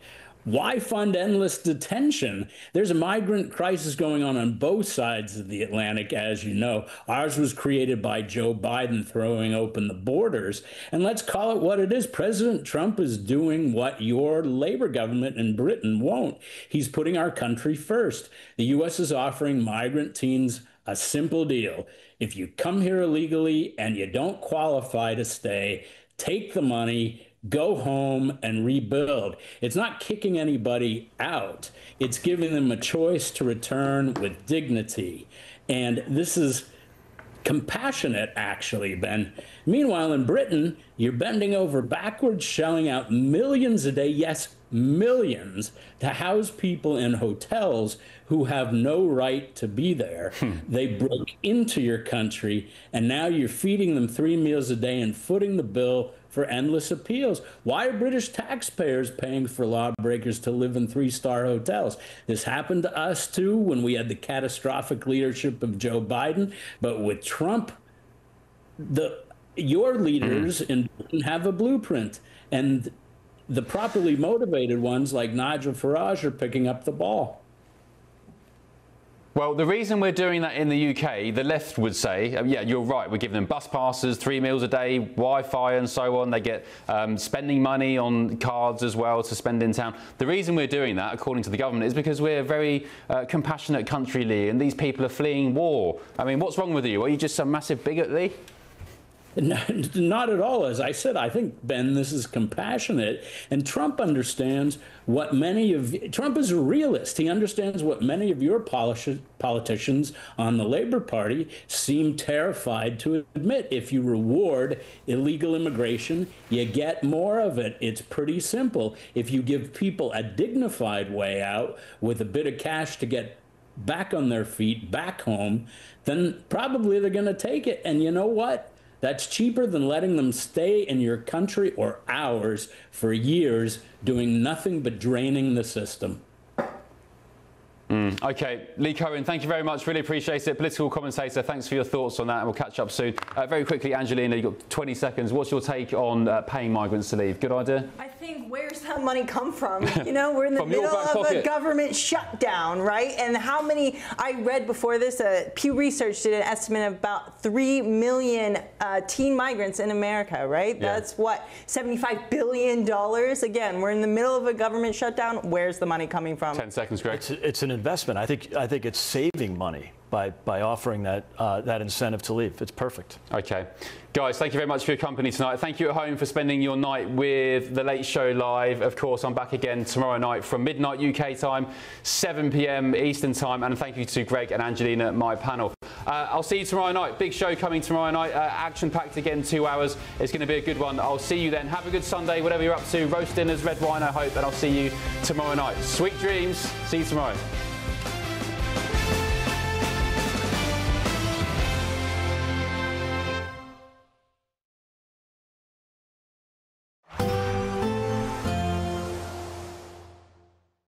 Today, clouds overhead, total zen within. Boxed Solar sponsors the weather on GB News. Good morning and welcome to your latest GB News weather update from the Met Office. Whilst today will be quite a bit less windy and a tad warmer than yesterday, we still have some pretty strong winds across more northern and eastern parts of Scotland this morning. A yellow wind warning remaining in place until midday. But most of us will begin the day with some sunshine, particularly in the east and the south. And whilst there'll be a few showers in the west, most of these will be lighter than on Saturday. So 1 or 2 showers this afternoon, but more especially across western Scotland. Here, quite a bit wetter with some more persistent rain developing through the course of this afternoon. Here, quite cool, once again, 13 or 14 degrees Celsius. But in the south, a warmer day to come, 15 or 16 degrees quite widely, and those winds quite a bit lighter than they were yesterday, so feeling that much warmer. So a fine end to the weekend in the south, some late spells of sunshine for many of us. We will run into thicker clouds as we move northwards though across Wales, more especially northwestern parts of England, some outbreaks of rain for Cumbria, and more especially so for western Scotland and Northern Ireland. Some of that rain fairly persistent across the Highlands and also turning increasingly breezy here as well, so a fairly damp end to the weekend for western Scotland. Otherwise, it will be northern parts of the UK that's still at risk of seeing some rain at times through the course of Sunday night, particularly heavy across the north of Scotland, moving into Shetland and Orkney by the morning. Further south, though, across England and Wales, we'll hold on to mostly dry conditions. Clear skies at times as well, and that will allow 1 or 2 mist and fog patches to form in the countryside. Here, temperatures might well drop down to 8 or 9 degrees locally, but for most of us, a mild night, and certainly in the north, temperatures remaining in double figures. So a wet and windy day to come on Monday for western Scotland, some persistent rain for the Highlands and turning heavier as we go into the afternoon. Otherwise, for northeastern parts of Scotland, Northern Ireland and the vast majority of England and Wales, once any morning mist and fog patches clear, it will be a fine day with some warm spells of sunshine. Temperatures will be above average for the time of year, reaching highs of between 18 and 20 degrees Celsius. Today, clouds overhead, total zen within. Boxed Solar sponsors the weather on GB News.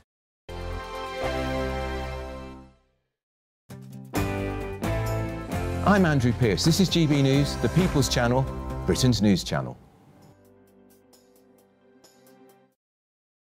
Westminster's full of talk, but out here, it's the real world. Am I allowed to talk No, now? that's it.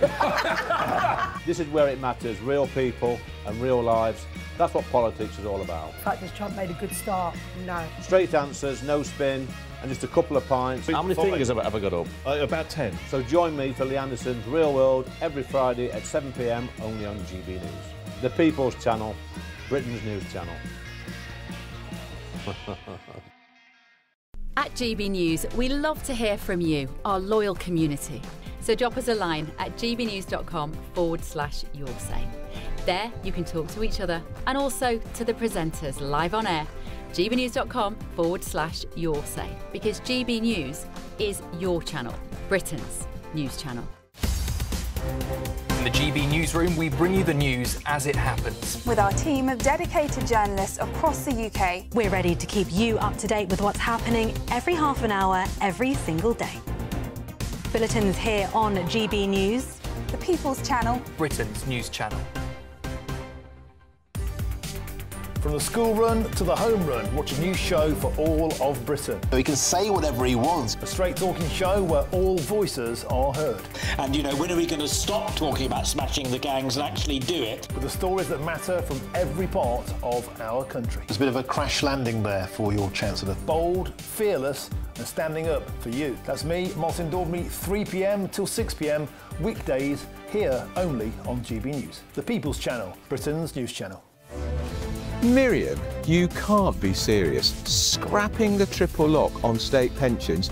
Madness. Andrew, we just can't carry on pretending. The numbers just don't add up. We've got to be honest with people. We've got to face the facts. That's what people want. Well, that's what you get on GB News and on Britain's Newsroom. Lively debates, lively conversation. Britain deserves a newsroom that puts the facts and your voice first, and we're not afraid to hold power to account. And each other. So join me, Andrew Pearce. And me, Miriam Gates, for Britain's Newsroom, weekdays from 9:30 on GB News. The People's Channel, Britain's news channel. Join me, Nana Akwe, for an informative, interactive news programme with a difference. It's fun. No, he didn't say that, Dave. I'm so surprised. I think there's an element of truth to that. Join me from 3 p.m. every weekend, only on GB News, Britain's news channel. I'm Michael Portillo. This is GB News, the People's Channel, Britain's news channel.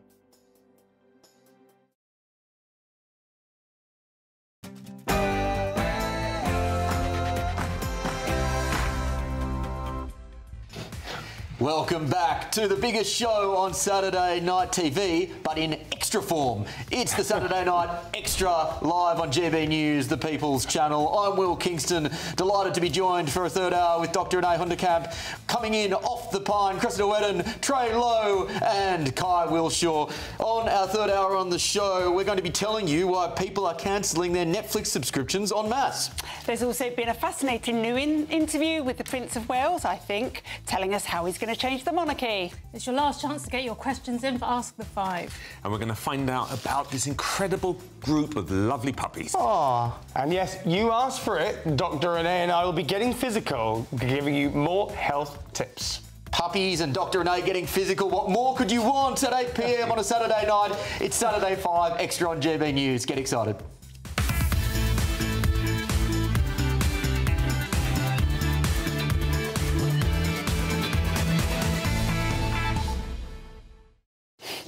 Welcome to the Saturday 5 Extra, ladies and gentlemen. We want to know your views across the show. What was that, Renee? I think I've just moved. You've just... Oh, you have? Oh.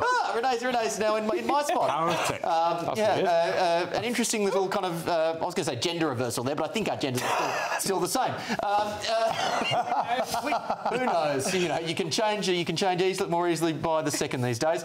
We want to know your views as well, of course. Get your views in and post your comments by visiting gbnews.com facebook.com/your say. We've got heaps of Ask the Five questions coming through, but of course we would always like to hear more. Before we start tearing each other apart, it's your Saturday Night News with Bethany Elsey.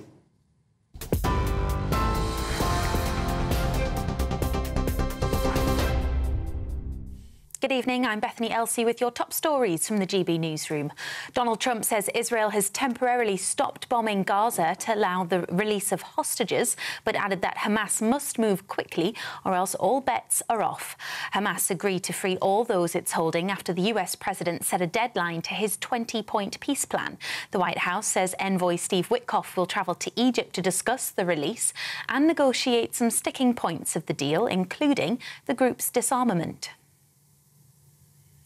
The Metropolitan Police have arrested 442 people during protests in central London in support of the proscribed group Palestine Action. The group Defend Our Jewry says around 700 people were gathered in Trafalgar Square in support of the proscribed group, lower than the projected 1,700. The demonstrations were also held in Manchester, despite calls from the Prime Minister and police for them to be postponed out of respect for the Jewish community following Thursday's terrorist attack. Speaking exclusively to GB News, Conservative leader Kemi Badenoch condemned the action. I think given that there has been a terrorist attack that has really impacted the Jewish community, having protests on their holiest day, on Yom Kippur, was completely wrong.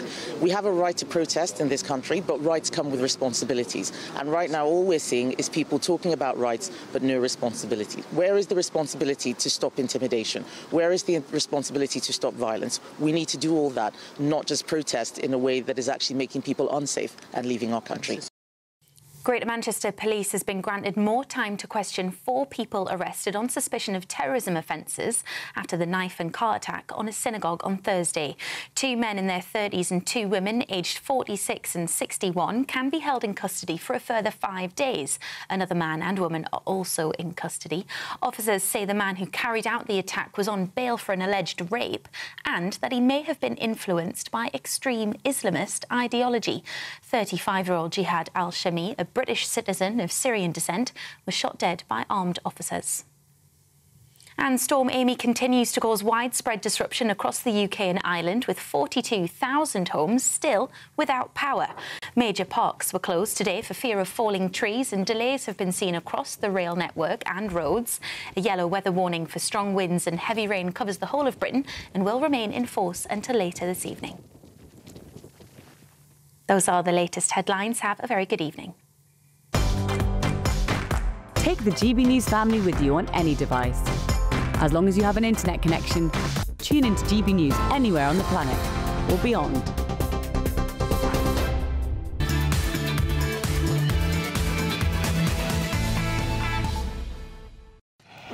Thank you, Bethany. That's a wonderful seeing GB News on the moon. What a dream for us all. A couple of comments coming through, and many people happy to see Cressida. Coral North says, great to see Cressida. Someone else says, oh, Cressida, with those little love heart facial emoji things. So a very popular injection off the bench. What have you been up to this afternoon, Cressida? I've been travelling here from Twickenham on a bus through the rugby fans. Why can't they have a carriage that's just for those of us who've got nothing to do with it? It's a bit segregation. Fans only. Let's not get into segregation on buses. I think that potentially takes us down a slightly dark path. Cynthia Williams says, yes, he, as in he being Starmer, can't be this incompetent. He's trying to break Britain. I think it does raise an interesting question, Renee. How much of the problems that we're seeing from this government are down to ideology and how much are down to just rank incompetence? I think it is a fair combination of both things. I do think they are incompetent and they didn't really realise what government was like because they've been out of it for so long. But I also think this ideology that underpins them, and make no mistake, it is a Marxist ideology, don't listen to Kai, it is going to break the country because that's what Marxist ideology does. Cressida, what's your diagnosis? Well, I think if they were more competent at hiding their ideology, that would be a step forward, wouldn't it? We're all very aware of, well, apart from Kai, about what they're up to. Yeah, well, talking of barely concealed Marxists, how much of what we're seeing seeing is ideologically driven and how much is just a government which clearly is not competent in executing its ideas? Yeah, the problem with this government is that it doesn't have an ideology, right? I think if Keir Starmer had a really strong articulation of what Starmerism is, what his government stands for and will do, no one would have voted then at the very least they wouldn't be having not only the internal division, but also the complete slump in polling that they've seen recently. It's a lack of ideology that actually marks them apart. Do you know what? Sometimes I think it's done by design. Call me a conspiracy theorist, but we sort of digital ID, isn't it? Do you want to get rid of the migrants? Have some digital ID. I think some of it is actually done deliberately. Keep people at each other's throats. Well, Kai, let's not forget that this is a man who actually said, I don't want there to be a Starmerism. There isn't a true north there. There isn't a guiding ideology, which is why it's so depressing and so hollow having to follow someone who doesn't inspire. Anyway, people who do inspire me are you, our audience. It's time for Ask the Five. We're going to kick off with a question from Heather. And Heather has asked, have any of you listened to the latest Taylor Swift album? Kai.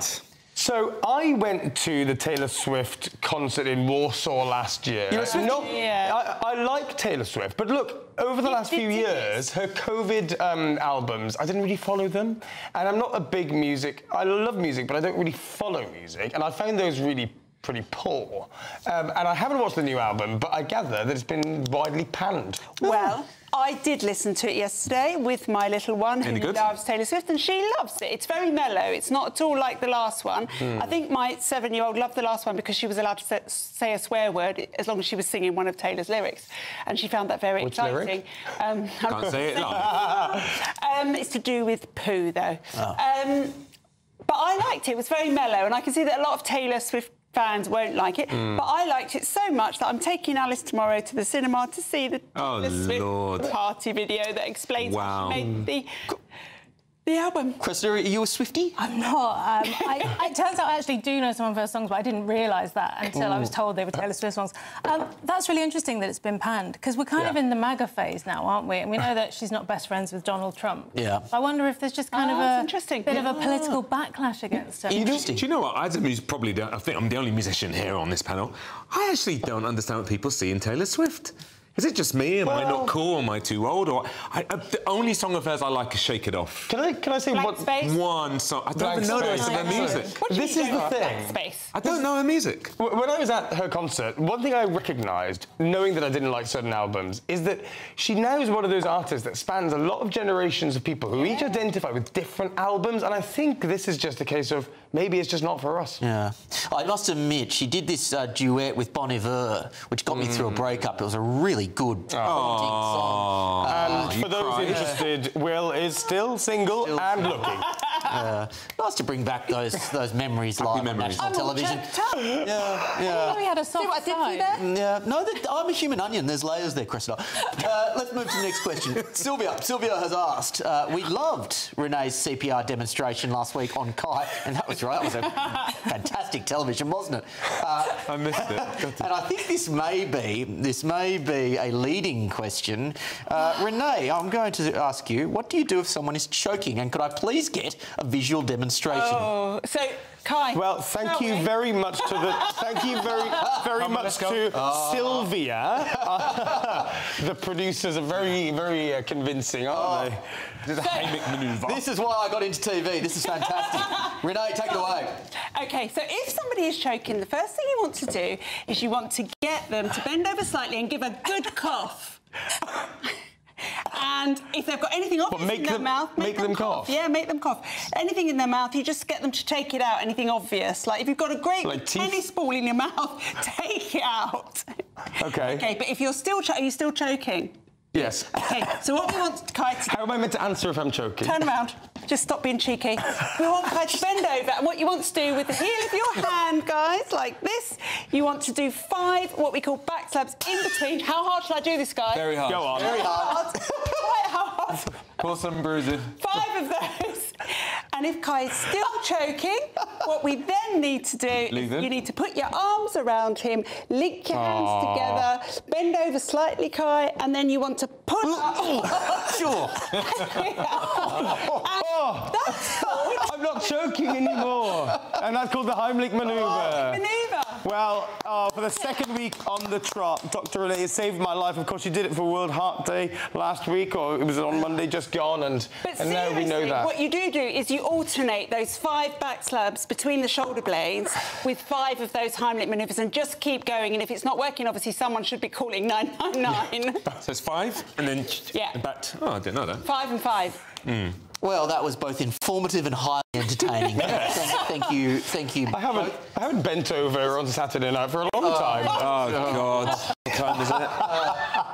Not the 9 o'clock yet. I apologise to the audience. Has anyone on the panel ever had to get involved in an emergency situation? Me. Yes, excluding Renee. I would think so. Anyone had to do it out of work. Oh, wow. So I unfortunately saw a young girl who was 24 get hit by a motorbike and be seriously injured, who I gave CPR to, and she unfortunately died at the scene. Oh, God. So, and I have also seen somebody drop down with a heart attack, and it was actually, what was surprised me, I'd only just qualified, and it was actually, as the textbook said, they said that people go grey when they have a heart attack, and this man was grey. What's the most embarrassing injury or accident you've seen? You see lots of people turn up at A&E who got up in the middle of the night, slipped over and fell on a broom. What about... I'm not going to allow Kai. No comment from Kai. No comment from me. We're going to move on before this just devolves further. I'm going to go to Grayson, who has asked, should you... this is a fairly obvious one, I would imagine. Should you call your child Jihad? Beautiful name. No, that's a joke, sorry. Obviously. I'm not going to be having children anytime soon, but I don't think... I mean, that's ridiculous, isn't it? Tell me that Nicole Kidman didn't... So I think this is still a part of the question from Grayson, who has said, bad as Nicole Kidman calling her daughter Sunday Roast. Is that true? For clarity, I believe it is Sunday Rose. But Sunday it is Sunday Roast. But I actually am not against the name Sunday Roast. But that's an aside. Is there? No, there is no single redeeming argument for why a kid should be called Jihad. It is disgusting. You know there are countries in the world that actually have lists of names that you're allowed to choose from, and you can't step outside of it. I think Germany, Japan, definitely. North Korea, probably. Yeah. Well, can I tell you about a possibly apocryphal tale from the South Wales Valleys? There was a story of a English mother who didn't speak Welsh but wanted to give her daughter a Welsh name, and she spotted a sign for fire exit, a Llanfadan, and called her daughter a Llanfadan. Now, I gather she's out there in the world. But I can't confirm for sure. Well, maybe she's out there, maybe she's a viewer. Please write in if you're called a Llanfadan. If you don't know what it means, it doesn't sound that bad, though. Do you think? It's quite beautiful, isn't it? Yeah. But if you do know what it means, you're a laughingstock. I'm an old-fashioned girl. I like the old-fashioned baby names. I mean, I have an Alice. You know, my granddaughter is Isabella. Fair enough. I mean, that's got a very... Well, it hasn't got any associations, has it? Put it like that. Not with fire exit. I like the cool names like Lily and River. Lily's lovely. Lily's old-fashioned, Poppy. We'll go... Liver? River. River. Australia. For body organs. I'm going to go to well, it says a question. I think it's more of a statement from Boko. I can't believe Kai's on television wearing logging bottom. Jogging bottom. I will add a question into this for you, Cressida, because I've noticed this on the panel on other shows with lefties. They're always terribly dressed. Why is it that lefties have such bad fashion sense? They don't have bad fashion sense. Sometimes they look... Who's got a sneaky camera catching you again? I love that. That is great camera work. I'm going to jump to Kai's defence in that he did not think that he was going to be getting out from behind that desk tonight, and only when we did our pre-production meeting did we tell him that we were going to be doing the Heimlich manoeuvre on him. Yeah, I was dressed for comfort today. It is, after all, my weekend. I like these. I call them. This is a job. I call them my yummy mummy trousers. I think they're cool. Because they give a bit of Kath Kidston sort of, you know, strolling in the park with your pram. Speaking. Maybe I should stop speaking. People would like that. I like it. They do dress down a little. They do. They used to get a kind of children's television presenter. Yeah, They've got, I do, yeah. They've got no... The public don't want their lefties kempt. Yeah, look, they've got no sense of standards, they've got no professionalism, it is endemic amongst the leftist class. We've got one more question, and it's from Georgia. Georgia asks, I assume you all live in London, which is true. Given the choice, what other part of this beautiful country would you live in? City, town, country or village? Okay. And specifically an area, if you have one. Krista, what other part of... I don't know if I live in London, because I've just fairly recently moved to a place near Hemel Hempstead where it's all green. It's like I've moved... That is Hertfordshire. Yeah, does that count? I don't know. There's a lot of greenery around now. And having moved from Croydon, it's quite a culture shock. Or somewhere near the coast, Cornwall, that would be lovely. Yeah. That's the only thing London doesn't have. Some of the Oxfordshire villages are absolutely stunning, and I could see myself living there.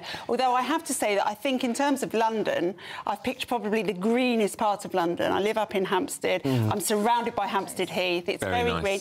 And my other half, before he moved in near to me, because I don't let him live in my house, before he moved near to me, he used to say I lived in the country. I'm going to detour to this because I think it's a topic that we need to cover on the Saturday 5. You're of the belief that one of the secrets to a successful relationship is not cohabitating. Yeah. Talk me through that.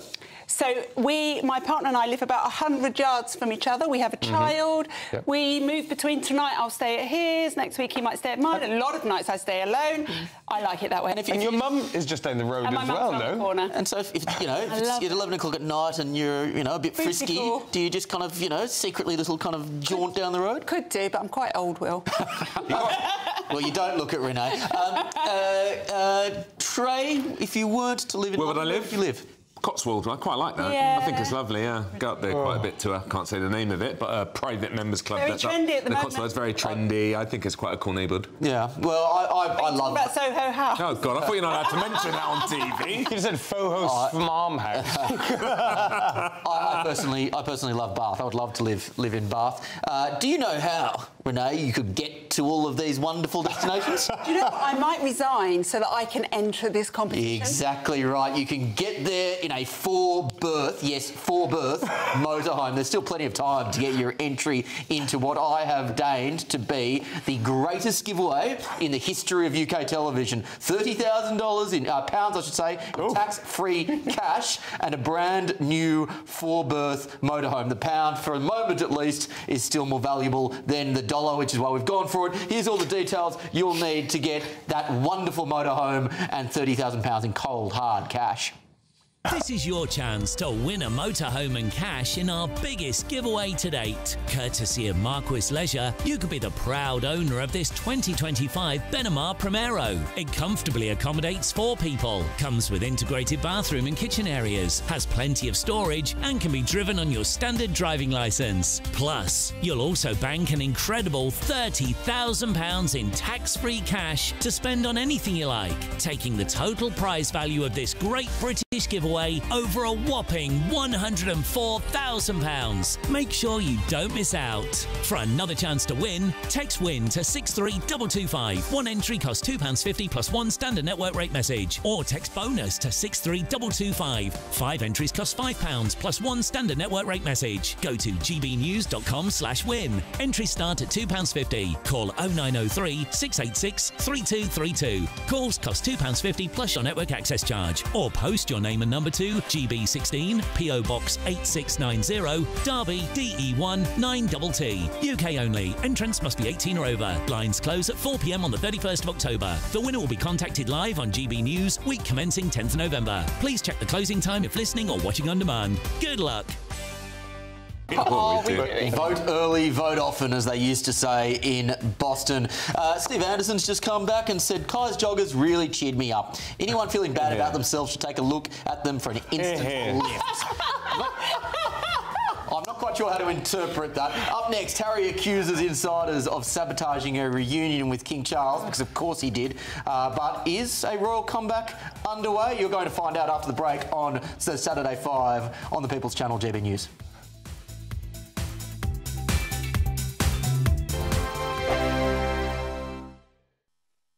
You want to know what's really going on in the corridors of power? Labour don't know what to do with you half the time, and that makes you quite lethal in the chamber. Get behind the headlines with Chopper's Political Podcast. Join me, Christopher Hope, as I sit down with the great and the good of British politics. We'll see where this ruling takes us. These are the stories shaping our nation. Chopper's Political Podcast, available now on all platforms. Listen in and stay ahead.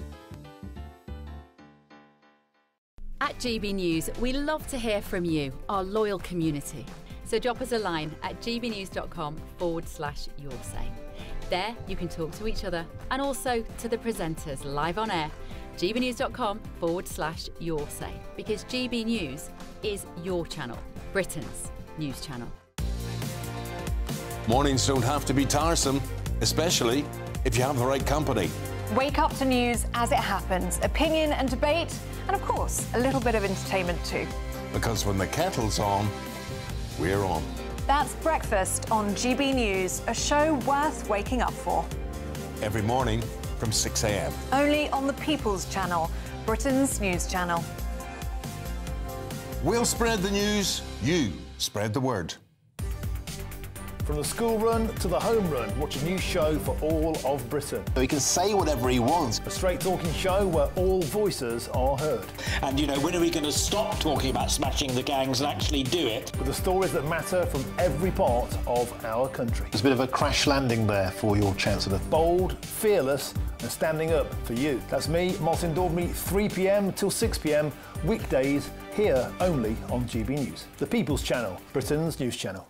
Hi, I'm Michelle Dewberry, and my show is your opportunity to cut through all the noise and dive in headfirst to some robust debates. Ideas clash. Situation, isn't it? No, because the failure is you're deliberately avoiding my point. Nothing's held back. And if you think this is the end of it, wait for more. And we do not shy away from the difficult stuff. Sometimes I want to shake people and say, if only you understood. So join me on Dubes & Co weeknights at 6 p.m, only on GB News, Britain's news channel. 5 hosts, 5 opinions, 5 fearless debates, 5 unfiltered takes on the day's news. 5 reasons not to be anywhere else on Saturday night. This is the Saturday 5. You got me. You got me good there. Britain's biggest Saturday night TV show. It's not a bad brand. Yeah. Uncensored. Very, very racy tonight. On the unpredictable. What does she say? Can you translate it for us? And always entertaining. And how can a country go from being led by William Wallace Saturday nights from 6 p.m, only on GB News, the People's Channel. Britain's news channel. You're going to want to stay tuned, trust me.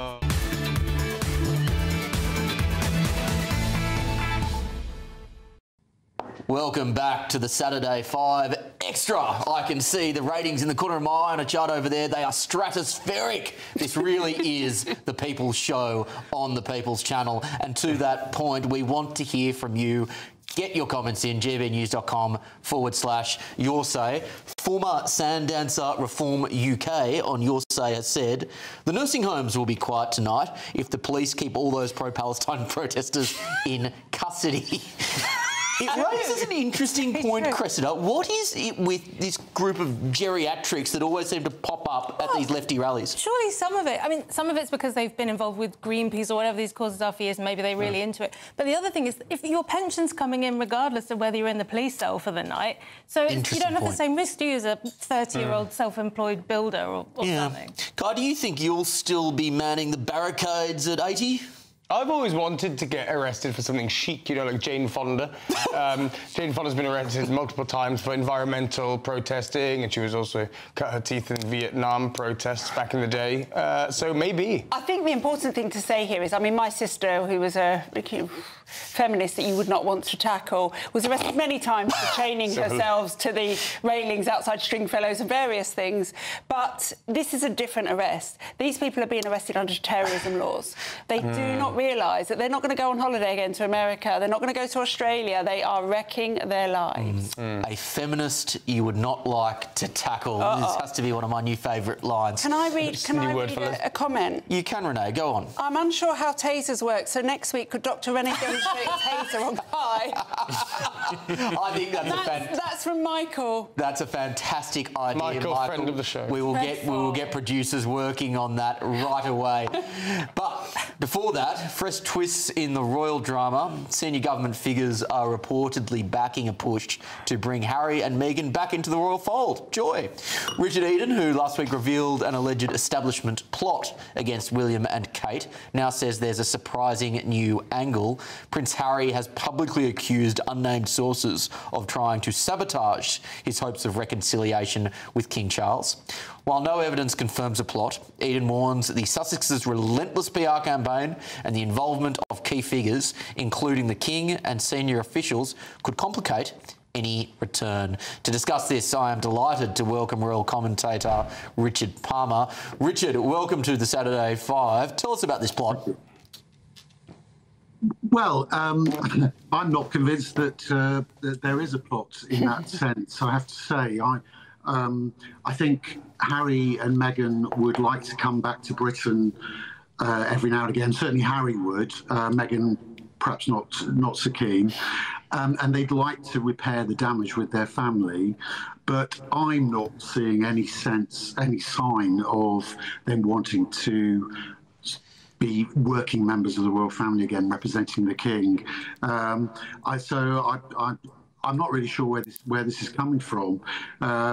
We do know that Harry was very annoyed last weekend.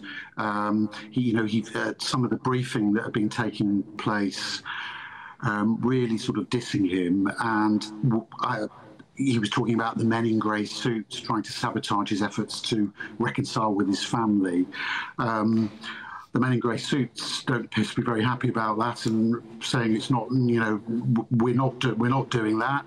But every time he makes these sort of accusations, it makes things harder for them to facilitate father and son to reconcile.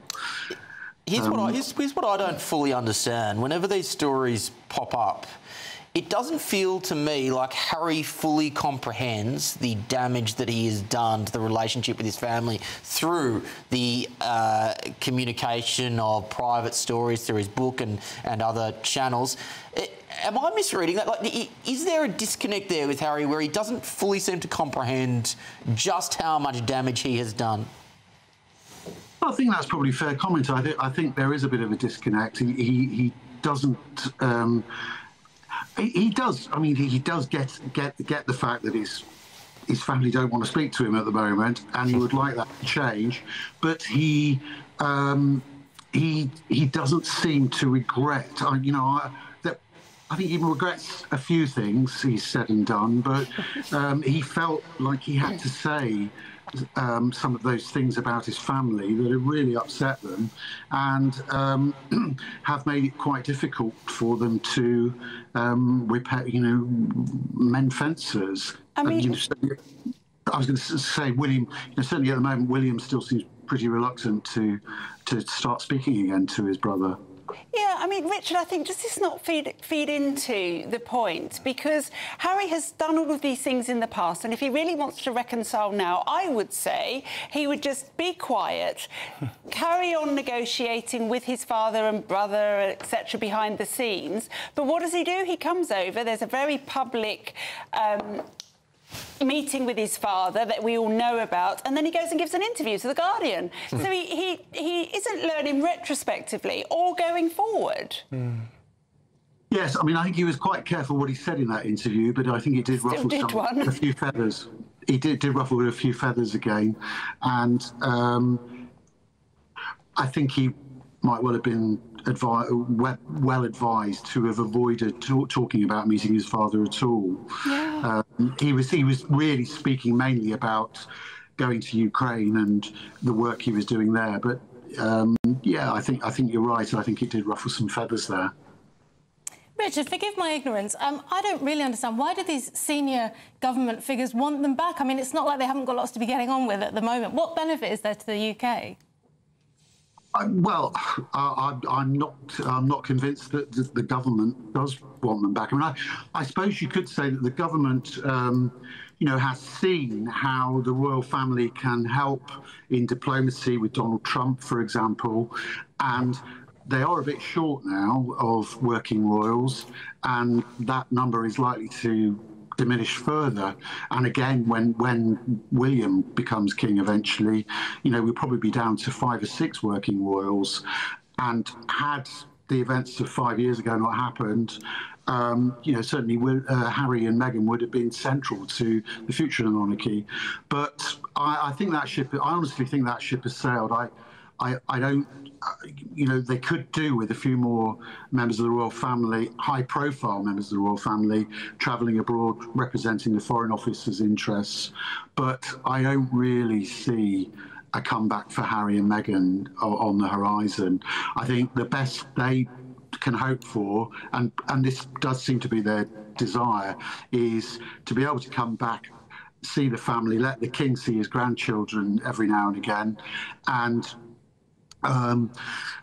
maybe, in Harry's case, come back 4 or 5 times a year to support the charities that he's still patron of over here.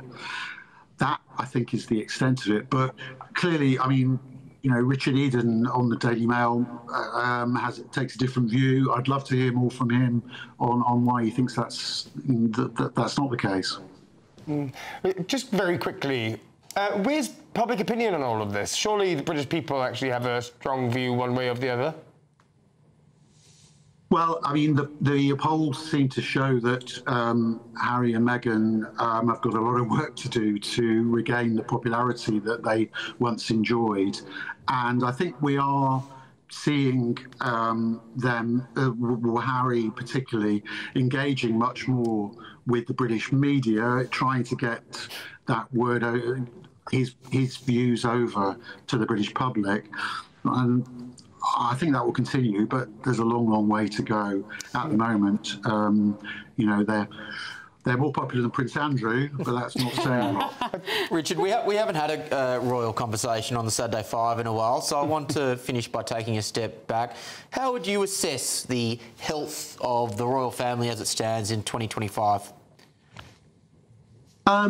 Well, I think reports of its demise have been greatly exaggerated. It clearly isn't as popular an institution as it was, say, round about the time of the late Queen's Diamond Jubilee. And, there was all that exciting period when William and Kate got married, Prince George was born, and then Charlotte and Louis. But round about 60% of the British public still support it, and I think William's got some interesting ideas going forward that will modernise the monarchy again. I think we'll see a smaller group of working royals, less formality, fewer charities being represented, but the charities that they work with, there'll be an emphasis on making real change in our society. So I personally think the monarchy's got a bright future. It's adapting, and under King Charles it's adapting already. He's making it a more, well, the royal aides don't like me using this word. I like to call him an activist monarch. They don't like that because they think that implies political activist, but it's more sort of social leadership that we're talking about, I think. Yes, I think some of our viewers would agree that he is an activist monarch, but I also think that the recent visit of President Trump highlighted the enduring appeal and value of the monarchy. Richard, wonderful insights. Thank you very much for joining us. Thanks, Richard. On social media the other day, someone said, why do we have an Aussie talking about the royal family? And I had to remind them that, of course, it's my royal family and my king as well. It, don't you? You love it more than us. We're still a part of the Commonwealth. King Charles is still our king. Long live the king. Coming up, ladies and gentlemen, find out why J.K. Rowling hits back at Emma Watson, because this was delicious. You're with the Saturday 5 Extra on GB News, the People's Channel.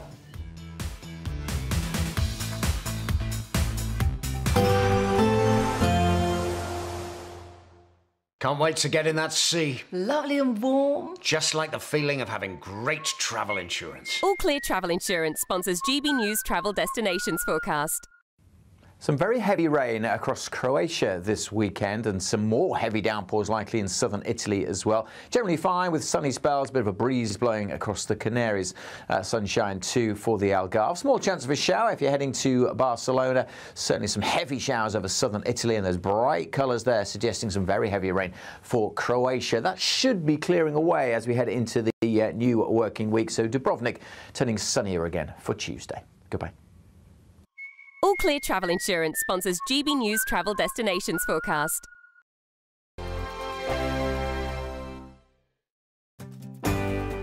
I'm Michael Portillo. This is GB News, the People's Channel, Britain's news channel. At GB News, we love to hear from you, our loyal community. So drop us a line at gbnews.com/yoursay. There you can talk to each other and also to the presenters live on air. gbnews.com/yoursay, because GB News is your channel, Britain's news channel.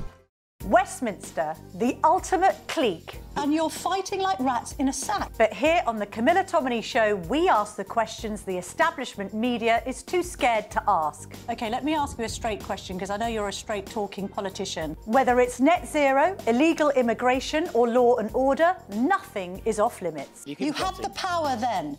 Yeah, as I and say, now you've lost it. That's the Camilla Tominey Show, a politics show that's fearless. But no, let me finish my question if you don't mind, because it is my show. Sundays at 9:30, only on GB News, the People's Channel, Britain's news channel.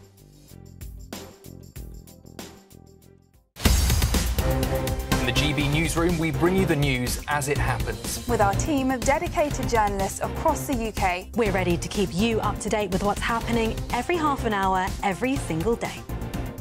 Bulletins here on GB News, the People's Channel, Britain's news channel. Mornings don't have to be tiresome, especially if you have the right company. Wake up to news as it happens, opinion and debate, and of course, a little bit of entertainment too. Because when the kettle's on, we're on. That's Breakfast on GB News, a show worth waking up for. Every morning from 6 a.m. Only on the People's Channel, Britain's news channel. We'll spread the news, you spread the word. Miriam, you can't be serious. Scrapping the triple lock on state pensions? Madness. Andrew, we just can't carry on pretending. The numbers just don't add up. We've got to be honest with people. We've got to face the facts. That's what people want. Well, that's what you get on GB News and on Britain's Newsroom. Lively debates, lively conversation. Britain deserves a newsroom that puts the facts and your voice first, and we're not afraid to hold power to account. And each other. So join me, Andrew Pierce. And me, Miriam Gates, for Britain's Newsroom, weekdays from 9:30 on GB News. The People's Channel, Britain's news channel. Join me, Nana Akwe, for an informative, interactive news programme with a difference. It's fun. No, he didn't say that, Dave. I'm so surprised. I think there's an element of truth to that. Join me from 3 p.m. every weekend, only on GB News, Britain's news channel.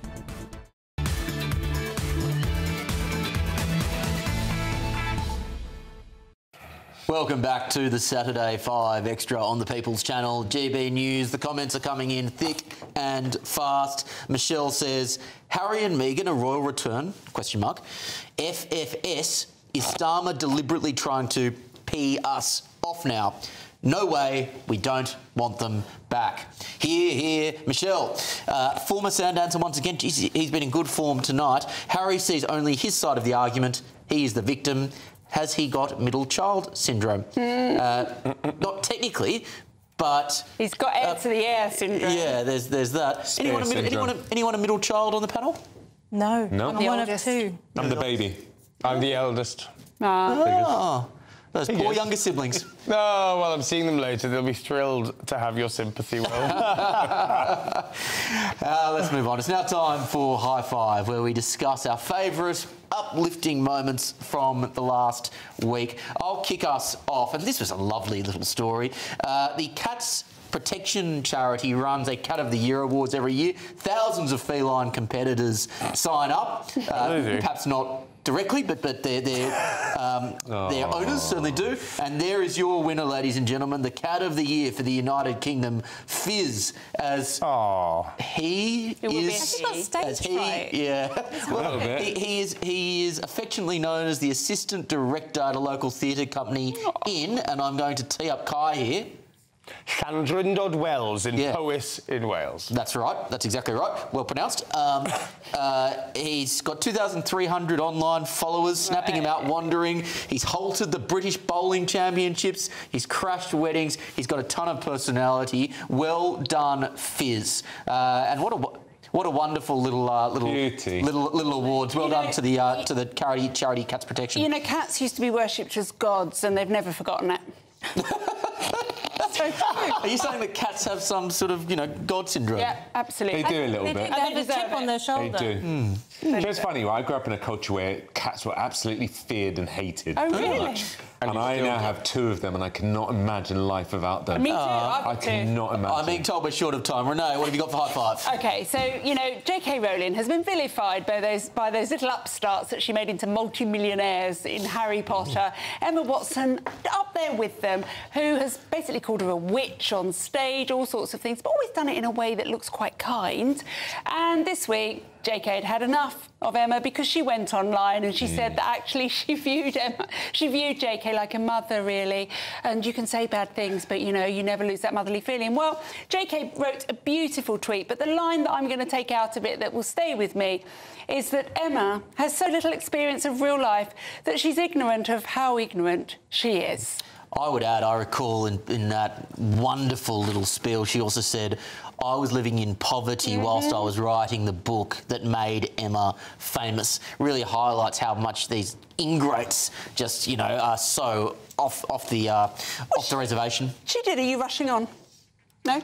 She's also said she'll never need a homeless shelter. She's never going to be placed on a mixed-sex public hospital ward. I'd be astounded if she's been in a high-street changing room since childhood, and her public bathroom is a single occupancy and comes with a security guard. Spot on. Bravo, J.K. Rowling, for all of your wonderful efforts on the trans issue in recent times. Cressida, what have you got for us? I have a story about a young man called Matthew Taylor, who is a third-generation chimney sweep in Morecambe. I love this story. So the family started chimney sweeping in 1958, and I saw this and I thought, oh my God, someone's sending their children up a chimney. You guys will love that. You think people should work 24 hours a day. But they're not doing that. He actually works under good conditions. But so it's a family business, and his dad, Paul, said he just took to it straight away. He says, honestly, we've never had a cross word. So Prince Harry, get chimney sweeping. Love it. This is such a nice story. And you know what? I think chimney sweeps are more in need now because so many people have had wood burners fitted. And so I have to have a chimney sweep. Yeah, look, I'm all for it. I say, at risk of the black lung, get the kids up there, get them working. I think it's a great initiative. Trey, what have you got for us in high five? Certainly not chimney sweeps. I've got something very lovely. It's the lovely little Labrador Tilly. Her owner tasked his sister with looking after lovely Tilly and saying, no, it's just a little bit pregnant and it's not going to happen now, except it did. And Tilly went on to have 14 pups. I've just got one human pup, but I can barely cope, let alone 14 pups. I think we've got a clip of Tilly as well. Let's see it. They may be tiny, but these puppies in Beddau are big news. That's because the average Labrador litter is around 6 pups. But proud mum Tilly gave birth to no less than 14 little ones. Divine. Kai, what have you got for us? Mine is animal-themed. A tortoise was recycled, survived a spike barrel drum, dropped 15 feet. A worker at a depot has found this tortoise after it got onto a lorry, they think, and went through that all just to survive. A tortoise was recycled? A tortoise was recycled, put through a compactor, dropped 15 feet, and then found at a recycling depot. The depot is now appealing to find its owner. I was going to say a tribute to the human spirit, but it's not. It's a tribute to the tortoise spirit. Exactly. Slow and steady wins the race. So certainly a lesson that we can all take from that. I'm just not quite sure what it is. Up next. Conference has said this is genocide. Do you accept now it's genocide now your own members are saying it? You're with the Saturday 5 live on GB News, the People's Channel.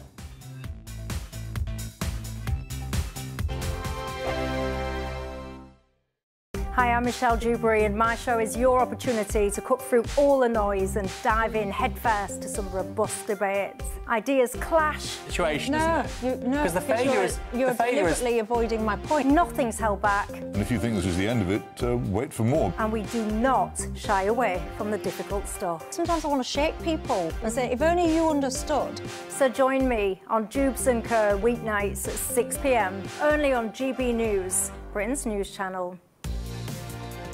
Mornings don't have to be tiresome, especially if you have the right company.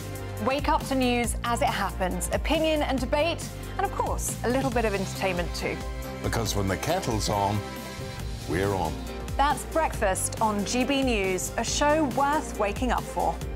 Every morning from 6 a.m. Only on the People's Channel, Britain's news channel. We'll spread the news, you spread the word. From the school run to the home run, watch a new show for all of Britain. He can say whatever he wants. A straight talking show where all voices are heard. And, you know, when are we going to stop talking about smashing the gangs and actually do it? With the stories that matter from every part of our country. There's a bit of a crash landing there for your Chancellor. Bold, fearless and standing up for you. That's me, Martin Daubney, 3 p.m. till 6 p.m, weekdays, here only on GB News. The People's Channel, Britain's news channel. You want to know what's really going on in the corridors of power? Labour don't know what to do with you half the time, and that makes you quite lethal in the chamber. Get behind the headlines with Chopper's Political Podcast. Join me, Christopher Hope, as I sit down with the great and the good of British politics. We'll see where this ruling takes us. These are the stories shaping our nation. Chopper's Political Podcast, available now on all platforms. Listen in and stay ahead. In the GB Newsroom, we bring you the news as it happens. With our team of dedicated journalists across the UK, we're ready to keep you up to date with what's happening every half an hour, every single day. Bulletins here on GB News, the People's Channel, Britain's news channel. 5 hosts, 5 opinions, 5 fearless debates, 5 unfiltered takes on the day's news. 5 reasons not to be anywhere else on Saturday night. This is the Saturday 5. You got me. You got me good there. Britain's biggest Saturday night TV show. It's not a bad brand. Yeah. Uncensored. Very, very racy tonight. On the unpredictable. What does she say? Can you translate it for us? And always entertaining. And how can a country go from being led by William Wallace Saturday nights from 6 p.m. only on GB News, the People's Channel. Britain's news channel. You're going to want to stay tuned, trust me.